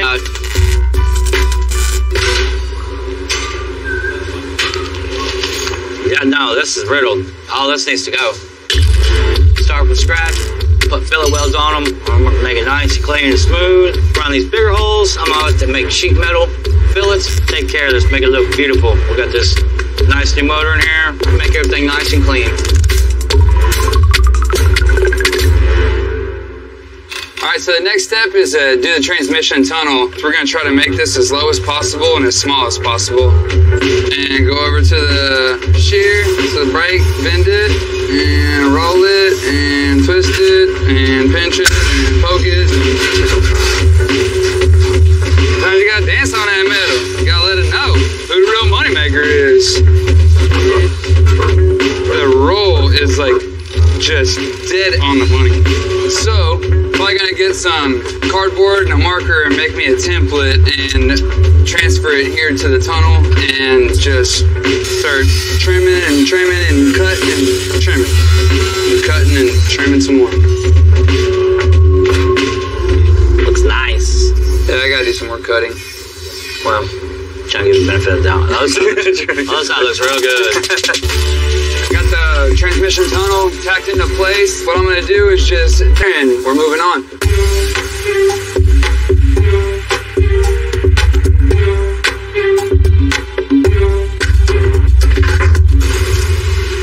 How's it looking in here? It's looking all right. Slowly stabbing away at this thing. Man, it looks real good. It's mounted nice. No holes in the floor. I like that. You know, it looks safe now. Yeah. So just make sure you got as much room as possible in here. We want the seat as far back as we can in this thing. You know, the long trips that get old all cramped up. So I know you got this. Right on. Appreciate it. So I gotta scrape all this Dynamat out of the way. That way I can get a clean surface so I can weld to. So I'm taking a few measurements, I'm making me some angles, get some bracketry in here.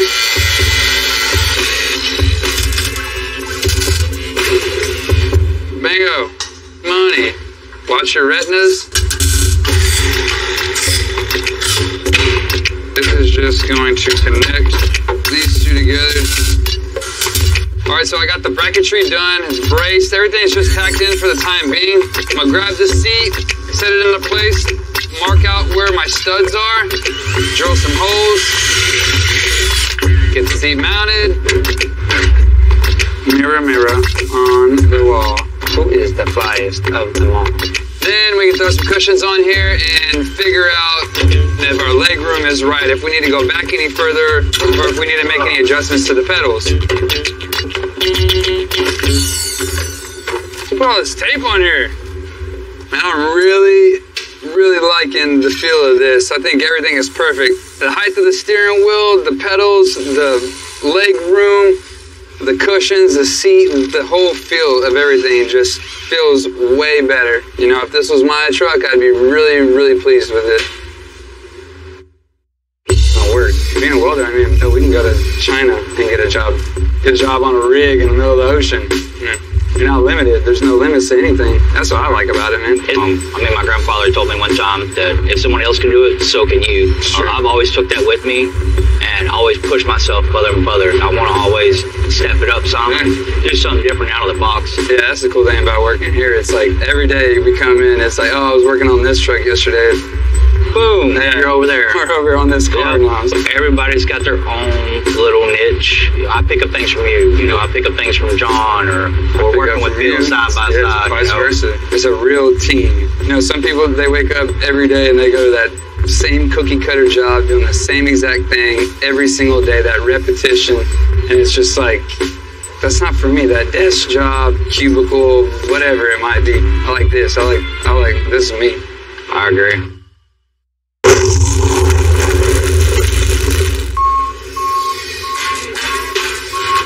When Chris drove up in his 1940 Ford, this thing looked in real good shape, but we ended up having to do a lot more metal work to the frame and the cab than we planned. Just got the frame back in powder coat. Everything looks nice and gloss black. Took a lot of hard work for me and Ryan to get the frame to look like this. Everything looks good. All the welds look good. So now it's time to go ahead and put it all back together. We're almost there. We're painting the dash, color matching the engine. With this million clips. That looks good.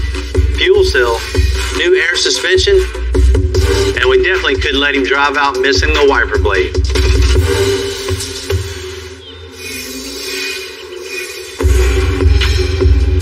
Not every easy job is easy. Sometimes the easy jobs just snowball into huge ones. This is a prime example. To get the job done right, sometimes it just takes a little extra work. In this case, a lot of extra work. I know when they see it, they're going to be super happy with what we've done.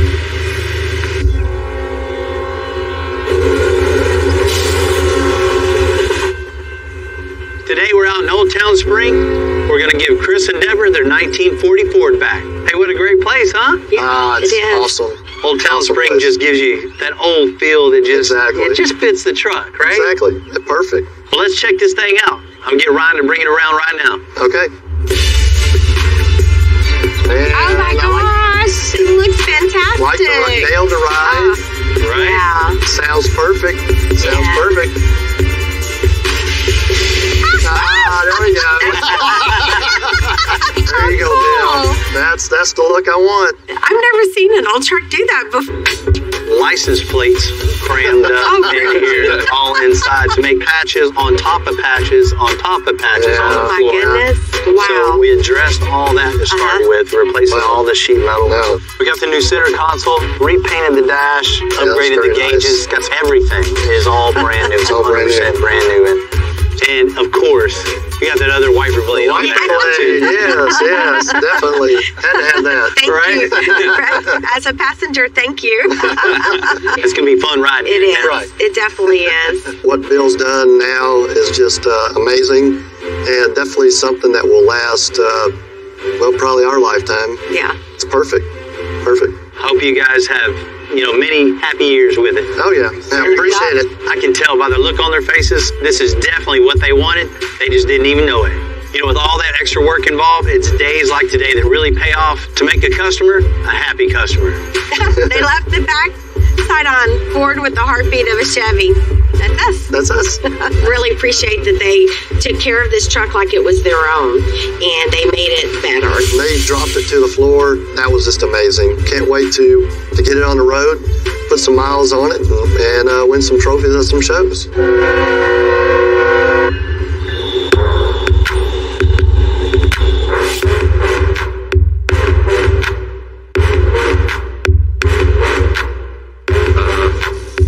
Back in the day, Earl Campbell was one of the best football players and the toughest that anybody's ever seen. We're going to get him an engine to this 49 Caddy that's up to his standards. A brand new LSX 454 with over 600 horsepower. Now that we built a custom chassis, suspension, and fixed all the body, we got to make space for this engine. Man, this definitely isn't going to work. Well, the problem is, no room to mount our upper control arms. All this core support's in our way. I guess this is the old school crumple zone. So the best course of action, cut all this completely out of the way. You'll have more room for the radiator, have more room for the wheel, have more room for the upper control arm, have more room for the power steering lines. It's a win, win, win, win, win. Then we'll go back in and weld some support back in this thing and make it look cool while we're doing it. Make everything way easier. That's it. Let's get to chopping. My specialty. You know, this is a big build and then some. We definitely have our work cut out for us. As a kid, working on this build for the Earl Campbell. You know, he's given a lot to this city. I think I'm speaking for all the guys at the shop. We cannot